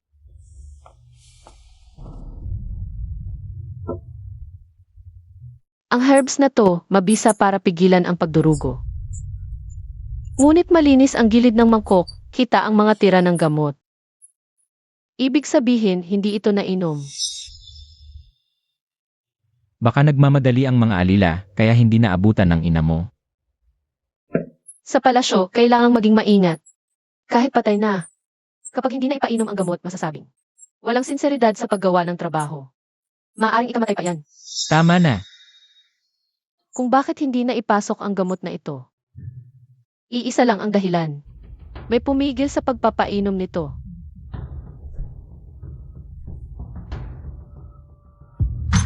Nang gabing iyon, narito ako sa silid, nakita kong ang iyong ina. Unti-unting nawalan ng hininga. Ikaf. Ikaw ang pumatay sa iyong ina.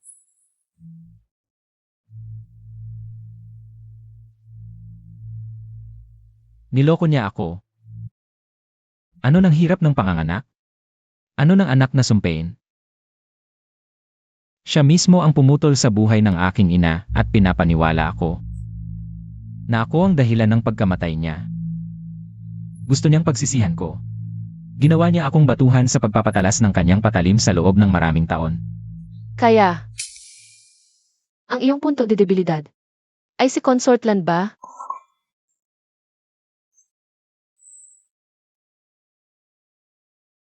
Kung gayon, hindi mo dapat tanggapin ang lagay na ito, maging sandata ng iba habang buhay. Hayaan mong ang mga gumamit sa iyo ay manatiling nakataas. Hindi ito ang nararapat na kapalaran mo. Ang kapalaran mo ay dapat na ipaglaban ang mga nagtaksil sa iyo. Pagkatapos, maupo sa mataas na luklukan. Pamahalaan ang buong kaharian. Xiao Chance.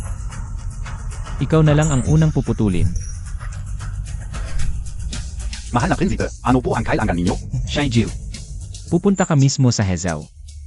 Doon ang sakop na lupain ni Xiao Chance. Naalala ko. Sagana sa perlas doon. Gagawin kong naging hudyat ng kamatayan ni Xiao Chance. Ang ibig sabihin ng amo ay gamitin ang kanyang handog sa kaawan para sa malaking plano. Ikalat ang balita. Si Xiao Chance sa paghahanap ng perlas na ito. Nagpahirap sa mga tao ng aresto ng mga manggagawa, maraming namatay at nasaktan. Naiintindihan ka o? CJ. Mas mabilis, mas mabuti. Opo. Hinahako ang prinsip, nagtagumpay tayo, hindi na natin kailangan magplano. Bakit? Si Xiao Chanzi, sa paghahanap ng dekalidad na perlas, ay naging dahilan ng pagkamatay ng mga inosente. Ngayon ang mga biktima. Ay papunta na sa kabisera para magreklamo. May mga saksi at ebidensya. Ipagbantay ang mga biktima, siguraduhin makarating sila sa kabisera. Gusto kong makita kung paano ipagtatanggol ni Xiao Chance ang sarili niya sa harap ng emperador. Paano niya ipagtatanggol ang sarili niya sa harap ng emperador? Opo, gagawin ka o agad. Prinsesa, anong pagkakataon? Hindi, sinadya kong tumayo sa labas ng pinto. Narinig ko lahat. CJ. Opo.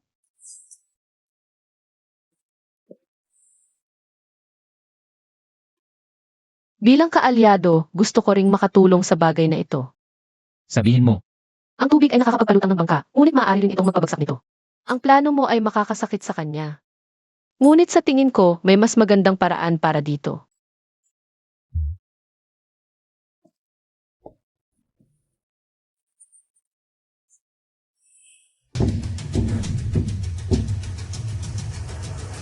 Ako ay isang karaniwang mamamayan at gusto kong magreklamo laban sa Prinsip Duan. Sa paghahanap ng dekalidad na perlas, pumatay ng mga inosente. Muli ang Prinsip Duan. SAA, prinsip iyon, gusto mo bang mamatay? Walang hiya kang mamamayan. Sa liwanag ng araw ay nagsisinungaling ka laban sa prinsip. Mga tauhan, dakpin siya, dalhin sa bilangguan. Bitawan niyo ako. Dalhin siya. Sino ang may lakas ng loob na gumalaw? Ang mga gulo sa aking teritoryo, huwag mo nang pakialaman, tiyuhin. Ako na ang bahala dito. Ito ba ang batas sa iyong teritoryo? Mula nang ako ay italaga ng emperador bilang rehente, ay inutos na lahat ng kaso sa kabisera ay dapat kong tingnan. Ngayon ay may mamamayang nagreklamo. Ang kasong ito ay may kinalaman sa pamilyang imperial, napakahalaga. Dahil ako ay inatasan ng emperador, natural, na kailangan kong bigyan ng katarungan ng lahat, mga tauhan. Narito. Dalhin ang lahat ng sangkot sa kaso sa hukuman para sa paglilitis. Ako mismo ang hahatol. Opo. Prinsip Duan. CJ. Sino ka sa harap ng hukuman? At ano ang iyong isinasakdal? Sabihin mo ng totoo. Ako ay isang mangingisda mula sa Hezhou. Isinasakdal ko si Prinsip Duan, si Xiao Shenzi. Ang aking anak na babae ay nangangalakal ng perlas para mabuhay. Isang buwan ang nakalipas. Nakakuha siya ng isang pambihirang perlas sa kabila ng panganib sa kanyang buhay. Balak sana niyang ipagbili ito para may pambayad sa gamot ko. Ngunit, nang malaman ito ng mga alipin ni Prinsip Duan, agad nila itong inagaw sa kalye. Nang tumutol ang aking anak, itinulak nila siya sa bangin at nahulog sa dagat. Hindi lang nila binayaran, pinatay pa nila siya. Grabe naman ang kalupitan nito. Parang mga tulisan lang sa bundok, mga sinungaling. Ang perlas na ito ay ipinagbili ng iyong anak sa akin sa pamamagitan ng isang negosyante ng alahas. Ako. May resibo ng transaksyon. Saan nanggaling ang pagnanakaw? Isang kasulatan lang, pwede namang gawin pagkatapos. Yung ta? Hindi naman pwedeng pekin ang tao. Di ba? Dalhin mo rito. Nakita ko na po ang inyong kamahalan. Ako ay isang negosyante ng alahas. Nakita ko talaga ang babaeng iyon noong araw na iyon. Masayang tinanggap niya ang salapi. Sinabi din niya na hindi siya bumalik sa mahirap na lugar upang masyahan ang kanyang kaligayahan sa Beijing. Narinig niyo? Lahat ay narinig. Tiyak na itong babae ay sakim. Gusto lang tumakas kasama ang pera. Hindi totoo iyan. Ang anak ko ay napakabait, hindi niya kailanman gagawin iyon. Marami na akong nakikitang taong dalawa ang mukha sa mundong ito. Ikaf? Naloko ka rin ba? Ikaf? Tama na. Isinasaalang-alang ko ang iyong kalungkutan sa pagkawala ng anak. Nakakaabala ka sa mga gawain ko. Hindi na kita pag-usigin. Bibigyan pa kita ng 100 tael ng pilak para sa iyong pagtanda. At tagpapagamot. Ang bait ng prinsip. Si Prinsip Duan ay tunay na mabait. Kahit na inakusahan siya, hindi pa rin siya nagalit. Tunay na mabuti. Bihira lang ang mga taong katulad niya. Kagalang-galang. Nagsisinungaling siya. Umalis ka na. Shiju, ang taong hinahanap mo para sa akin, nakita mo na ba? Ipagbigay alam ko sa inyo, natagpuan ko na po ang tao. Dalhin mo rito. Ha?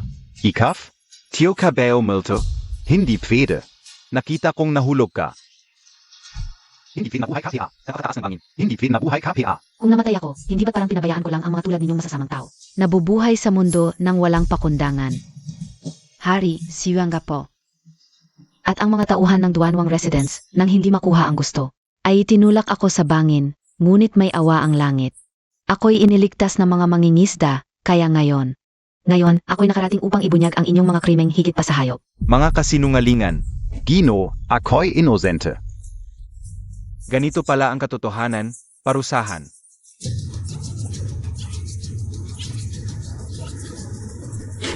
Tahimik. Ngayong nalinaw na ang katotohanan, ako'y maghahatol. Dating utos ng emperador.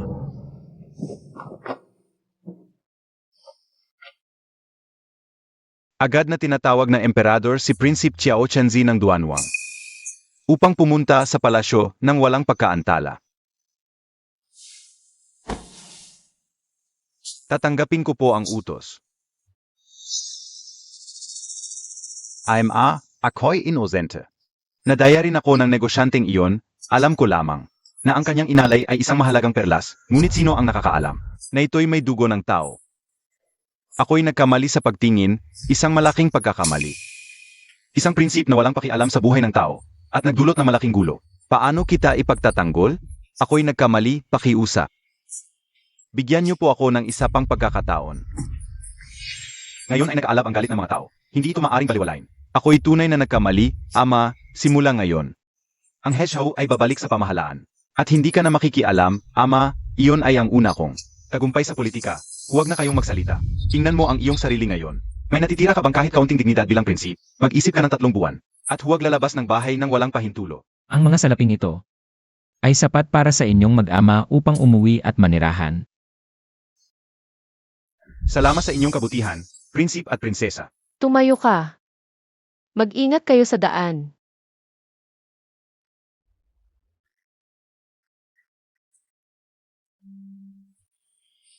Nakauwi na sila tapos na ang palabas.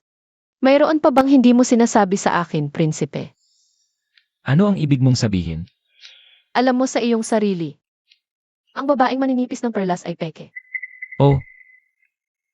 Bakit mo nasabi? Ang mga maninipis ng perlas ay araw-araw na lumalangoy, nasisikatan ng araw. Ngunit siya ay maputi at walang peklat, may mahahabang kuko. Dapat ay isang mananahi. Kung totoo ang sinasabi mo, bakit natakot ang negosyante sa kanya? Paano mo ito ipapaliwanag? Pagpapalit ng mukha, balat ng tao. O kaya imulto. Siya at ang maninipis ng perlas. Ito ay kambal. Halos magkamukha ang dalawang magkapatid na babae. Nang mahanap ko siya, sinabi ko sa kanya ang totoo. At pumayag siyang tumestigo sa korte. Tungkol naman sa mga ngalakal. Sinamantala ko lang ang kanyang takot at pagkakasala. Ganito. May duda ka pa ba? Ang inyong kamahalan, walang pagkakamali sa plano. Sige, bumalik na tayo sa bahay. Sandali. Para sa inyo, salamat po sa pag-alis ng masamang tao para sa amin. Dati, takot at suklam ang nararamdaman ng mga tao sa akin. Ngayon, may taong tunay na nagpapasalamat at nagbibigay ng bulaklak. Ang ganda ng bulaklak na ito, tatanggapin ko para sa inyong kamahalan. Salamat. Bye-bye. Inyong kamahalan at Rina, subukan ninyo ang aming prutas. At ang prutas namin. Kakapitas lang ang prutas namin. Tanggapin niyo na lahat. Inyong kamahalan, tulungan niyo ako. Tanggapin nyo na, tanggapin nyo. Ito ay aming sariling itlog. Kaunting pasasalamat, tanggapin nyo na. Tanggapin niyo na lahat. Salamat po inyong kamahalan at Rina.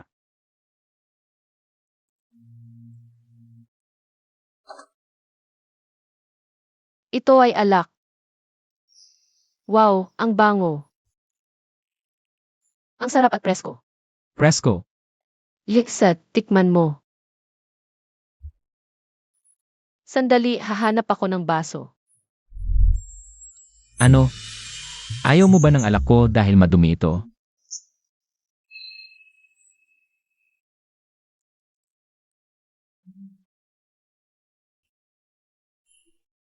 Ang alak na ito ay may tamis pagkatapos. Talagang presko. Si Xiao Shans ay pinarusahan sa pag-iisip sa kanyang pagkakamali. At inalis ang kanyang lupain. Nang marinig ko ang balita, nararamdaman ko.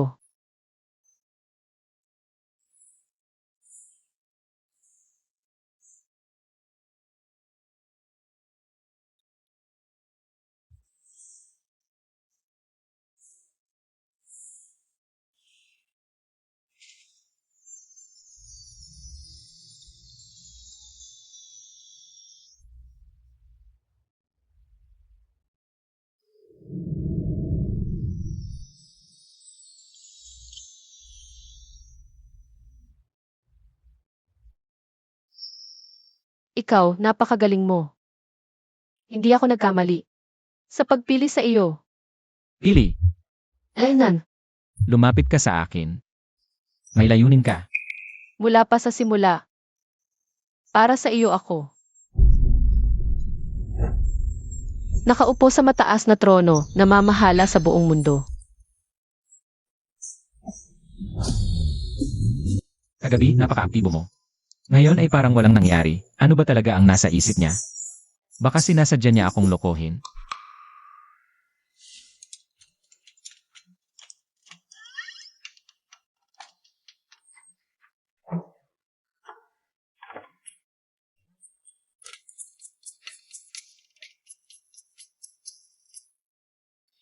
Akala ko ba walang pakiramdam sa mga kasamahan? Buong gabi akong nagpuyat, sumasakit na ang likod ko. Masakit ba? Hindi masakit, komportable naman. Hindi ko ito ang ibig sabihin, gusto ko lang sabihin na. Oras na. Ako'y papunta na sa korte. Ah, ang pinto ay nasa dakong iyan.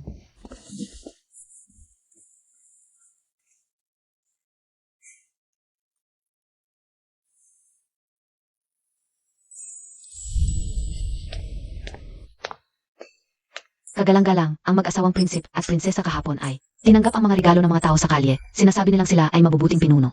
Mga hayop na ito. Ako'y kanilang sinira. At ngayon ay ginagamit pa ako para sa kanilang kasikatan. Ipadala mo ang lahat ng mga tauhan ng Qianji. Dalhin nila ang kanilang mga ulo sa akin. Bilisan, Montag. Opo.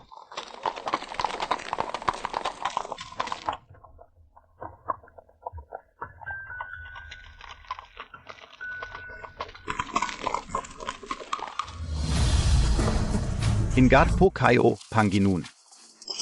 Xiao Shans. Hindi pa rin sumusuko.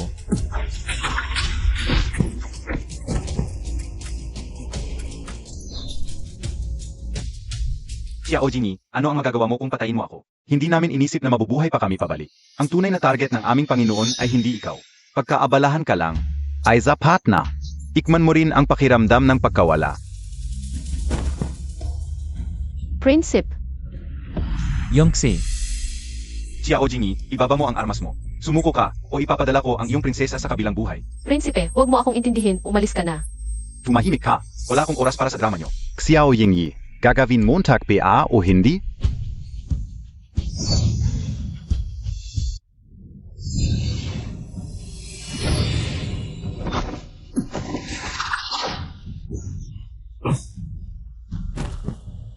Umalis ka. Prinsip, Kumusta ka?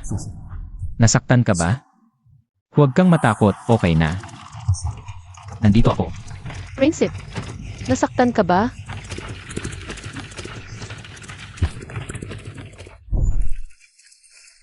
Xiao Yingyi, ano ang pakiramdam mo ngayon? Sino ang nag-utos sa'yo? Patty and MOAKO. Wala rin itong magagawa. Lesen ka na. Ang lason na ito, kung hindi ka miyembro ng Qianji, walang lunas. Panginoon, ano ang nangyari sa loob? Walang problema. Bilisan mo at umuwi na tayo sa bahay. Laso ng Qianji. Kilala mo pala ang lason na ito. Mabuti na rin, hindi ko na kailangang magpaliwanag pa. Walang lunas ang lason na ito. Ako ay mamamatay na tao. Ngayong gabi, susulat ako ng kasulatan ng paghihiwalay. Kunin mo ito at umalis ka sa Prince Regent's Mansion. Ang lason na ito, kayo ko itong lunasan. Kaya mo itong lunasan. Paano mo malunasan ang lason ng Kianji? Una, lunasan mo muna ang lason. Ang iba, tiyak na ipapaliwanag ko sa iyo. CJ.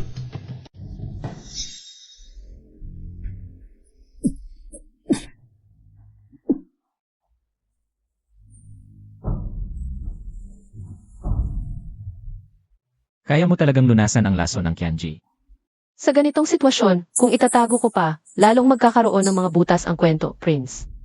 Naniniwala ka ba sa pagbabalik ng kaluluwa sa ibang katawan? Kung ibang tao ang nagsasabi nito, hindi ako maniniwala. Ngunit kung ikaw ang nagsasabi, naniniwala ako. Dati akong punong Kianji sa ilalim ni Xiao Shans. Bago si Zixian. Tinulungan ko siyang unti-unting makuha ang trono at ang mga kamay ko ay puno ng dugo. Ngunit sa huli, nang hindi na kailangan, namatay ako sa kanyang lason.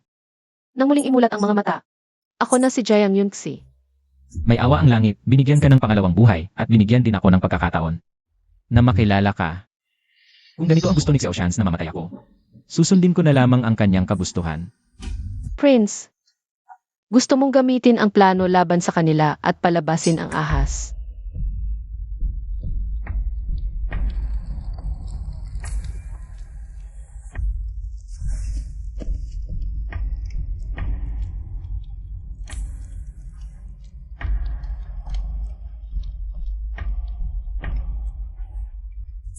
Pakikiramay, Princess. Ang prince ay kinuha ng langit ang talino. Salamat. Bigla siyang nawala.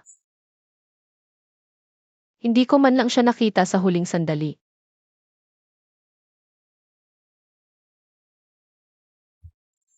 Princess, ayon sa batas, kailangan kong suriin muli ang bangkay ng prince. Pakumpirmahin ang sanhi ng kamatayan.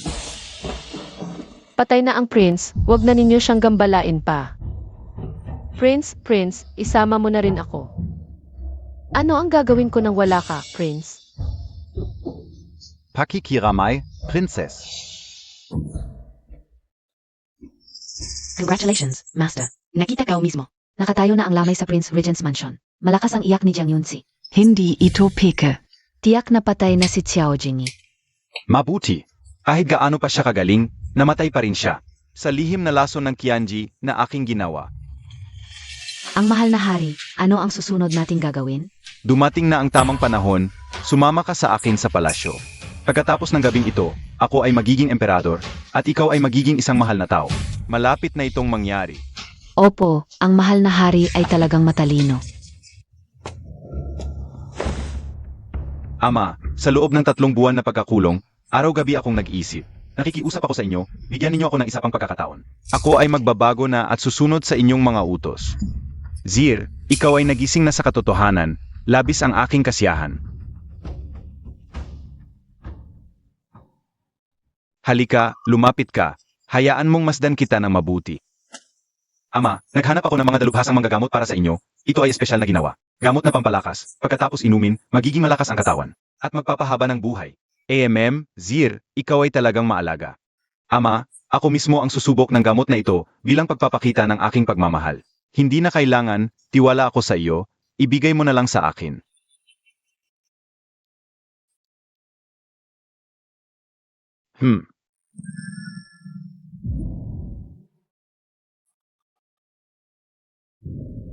Ano ang ibinigay mo sa akin? Ama, matanda ka na, ang posisyon na ito. Dapat mo nang bitawan. Walang utang na loob. Ikaw ay nagtangka na patayin ang iyong sariling ama. Ama, ito ay dahil sa iyong pinakamamahal na anak. Si Xiao Jingyi ay biglang namatay, labis ang iyong pangungulila. Kaya't ikaw ay sumakabilang buhay na.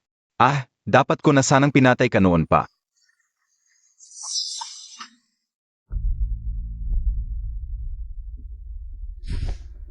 Mga tauhan. Ang lahat ng naglingkod sa palasyo ngayong gabi. walang dapat mabuhay. Et Zaka. Tawagin ang manggagamot. Sabihin na labis ang pangungulila ng hari. Nagdugo ang kanyang dibdib at nawalan ng malay. Opo. Ang mahal na prinsep, ayon sa inyong utos, sinabi na dahil sa biglaang pagkamatay ng prinsep, ang hari ay labis na nalungkot kaya't nagdugo ang kanyang dibdib at nawalan ng malay. Mabuti. Ngunit sa aking puso, paang may kulang pa. Jiang Yun Elf. Siya ay buhay pa. Hindi ko siya pababayaan. Naiintindihan ko, sasabihin na malubha ang sakit ng hari, at espesyal na tinawag ang asawa ng prinsip upang mag-alaga sa kanya. Ano sa palagay ninyo? Magaling. Ipagbigay alam. Sabihin sa kanyang pumasok kaagad sa palasyo. Ipapadala ka o Zia kay Xiao Yingyi upang magkita sila sa kabilang buhay. Opo.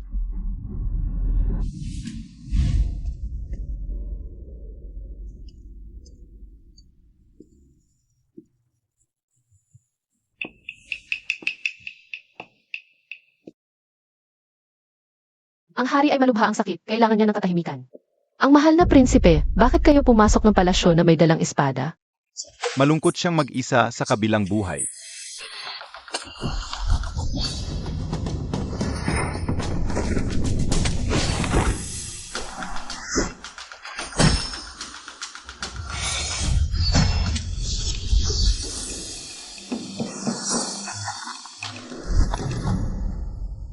Sino ang nagturo sa iyo ng ganitong paraan? Sino si Zixian sa iyo? Prince Duan, matagal na tayong hindi nakita. Nakakagulat na naalala mo pa ako. Impossible, patay na si Zixian. Ako mismo ang pumatay sa kanya. May awa ang Diyos, binigyan ako ng pangalawang buhay. Para makabalik ako mula sa impyerno at maghiganti sa iyo.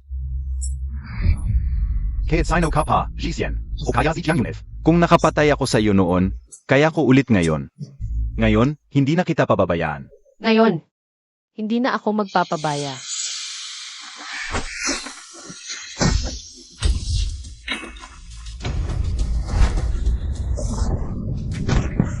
Swerte K.O. Zixian, oas mo na sa akin. Bumalik ka sa impyerno.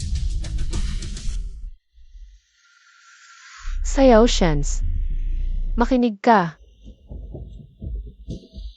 Sino pa ang makakapagligtas sa iyo? Xiao Yingyi, hindi ba't patay ka na? Nalason ka ng aking lihim na lason. Paano ka nakabuhay? May tumulong sa akin. Pero ikaw, oras mo na.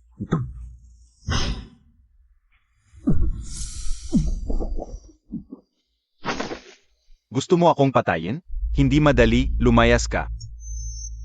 Kung hindi, Isasama ko siya sa libing ko. Tigilan mo.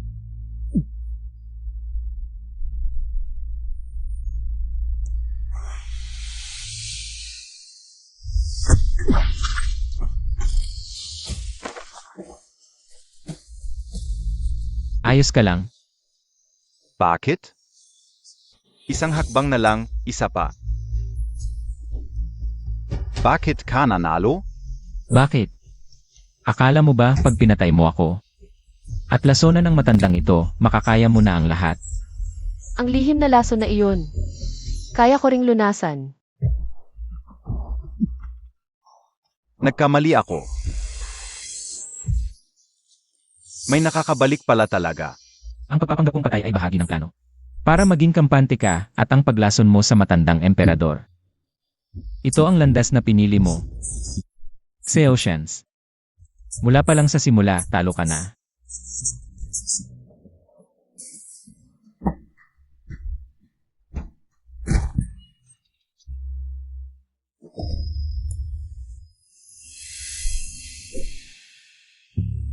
Alis na.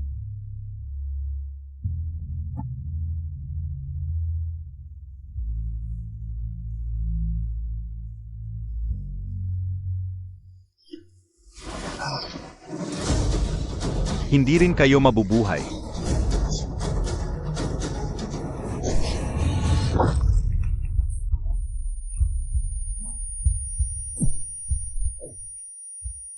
Hahaha, Palif, Xiao Yingyi. Baliw ka, hahaha, pa sa isang babae. Isinugal Montag ang buhay Montag. Hahaha.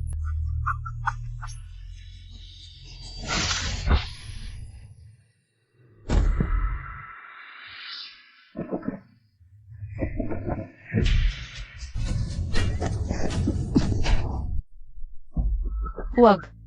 Xiao Jingyi. Wala. Na. Tapos na ang lahat. Hindi pa tapos. Hindi ka pa nagiging emperador. Hindi mo pa nahahawakan ang kapangyarihan sa buong mundo. Kahit na hindi mo pa napapatawad ang pagkamatay ng iyong ina. Ang mga. Ikaw na ang gumawa para sa akin. Ang dapat kong gawin. Natapos ko na ang lahat. Ang buhay ko. Hindi karapat-dapat na iligtas mo. Dati, ganito rin ang iniisip ko na sa mundong ito. Walang sinuman ang karapat-dapat na ipaglaban ko ng buhay ko. Lalong walang sinuman na handang gawin ang lahat para sa akin. Hanggang sa sinabi mong simula pa lang, dahil sa akin ka nagpunta. Ginagamit kita. Dapat mong kamuhian ako. Dapat mong paghigantihan ako. Dapat kang mabuhay ng maayos. At huwag mo akong tigilan. Totoo ba? Pero ako, kusang loob ko itong ginagawa.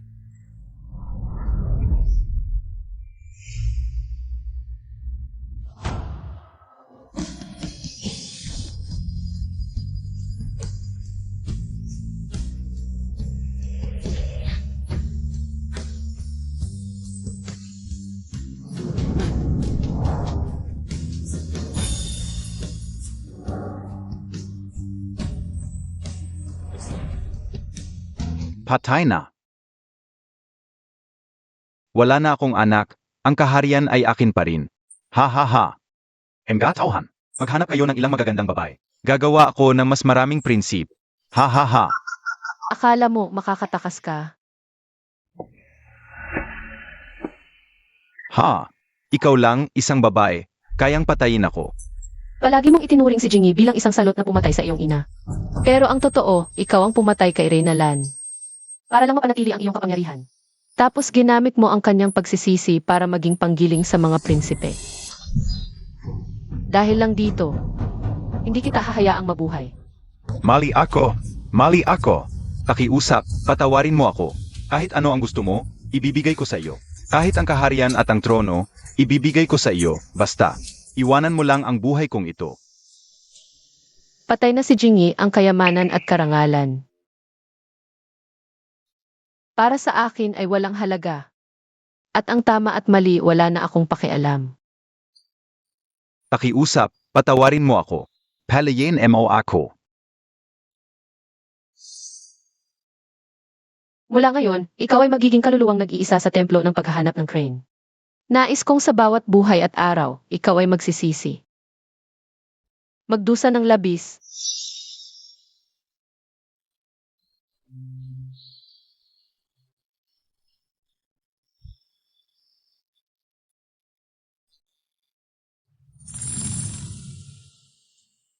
Mabuting bata, matulog ka na. Mabuting bata.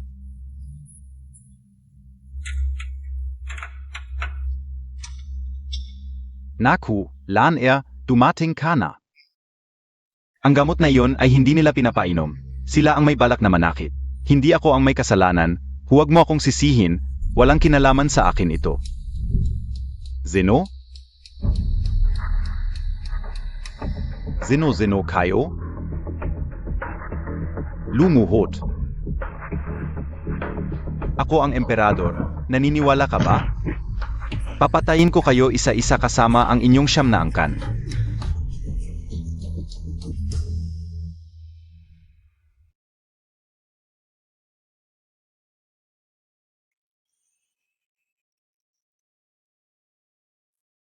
Prinsesa. Hindi ba't napagkasunduan nating magtago na lang tayo? Bakit mo siya isinama? Gusto ko rin maging tulad ni King Hua. Sumama sa inyo sa kabundukan, hindi na babalik sa kabisera. Talaga? Nang mabaliw ang emperador, ang mga kamag-anak niya ay parang naamoy ang pagkakataon at dumagsa. Ngayon, ang kabisera ay nakakagulo tuwing ikatlong araw, at naghihimagsik tuwing ikalimang araw. Napakagulo na. Nga, ang prinsipe ay nagplano na rin na manatili sa hangganan, at hindi na magpapakita. Kumusta na si ama? Mabuti naman. Noong bigla kang nawala, pumunta ako kay Prinsep. Pinayuhan niya akong huwag mag-alala. At sinabing balang araw ay babalik ka at muling magiging malakas. Tama ang hula niya. Ano pa ang hinihintay natin? Maghanda na tayo ngayong gabi. Kaya malaki na pong gabi. Siege. Yongtse.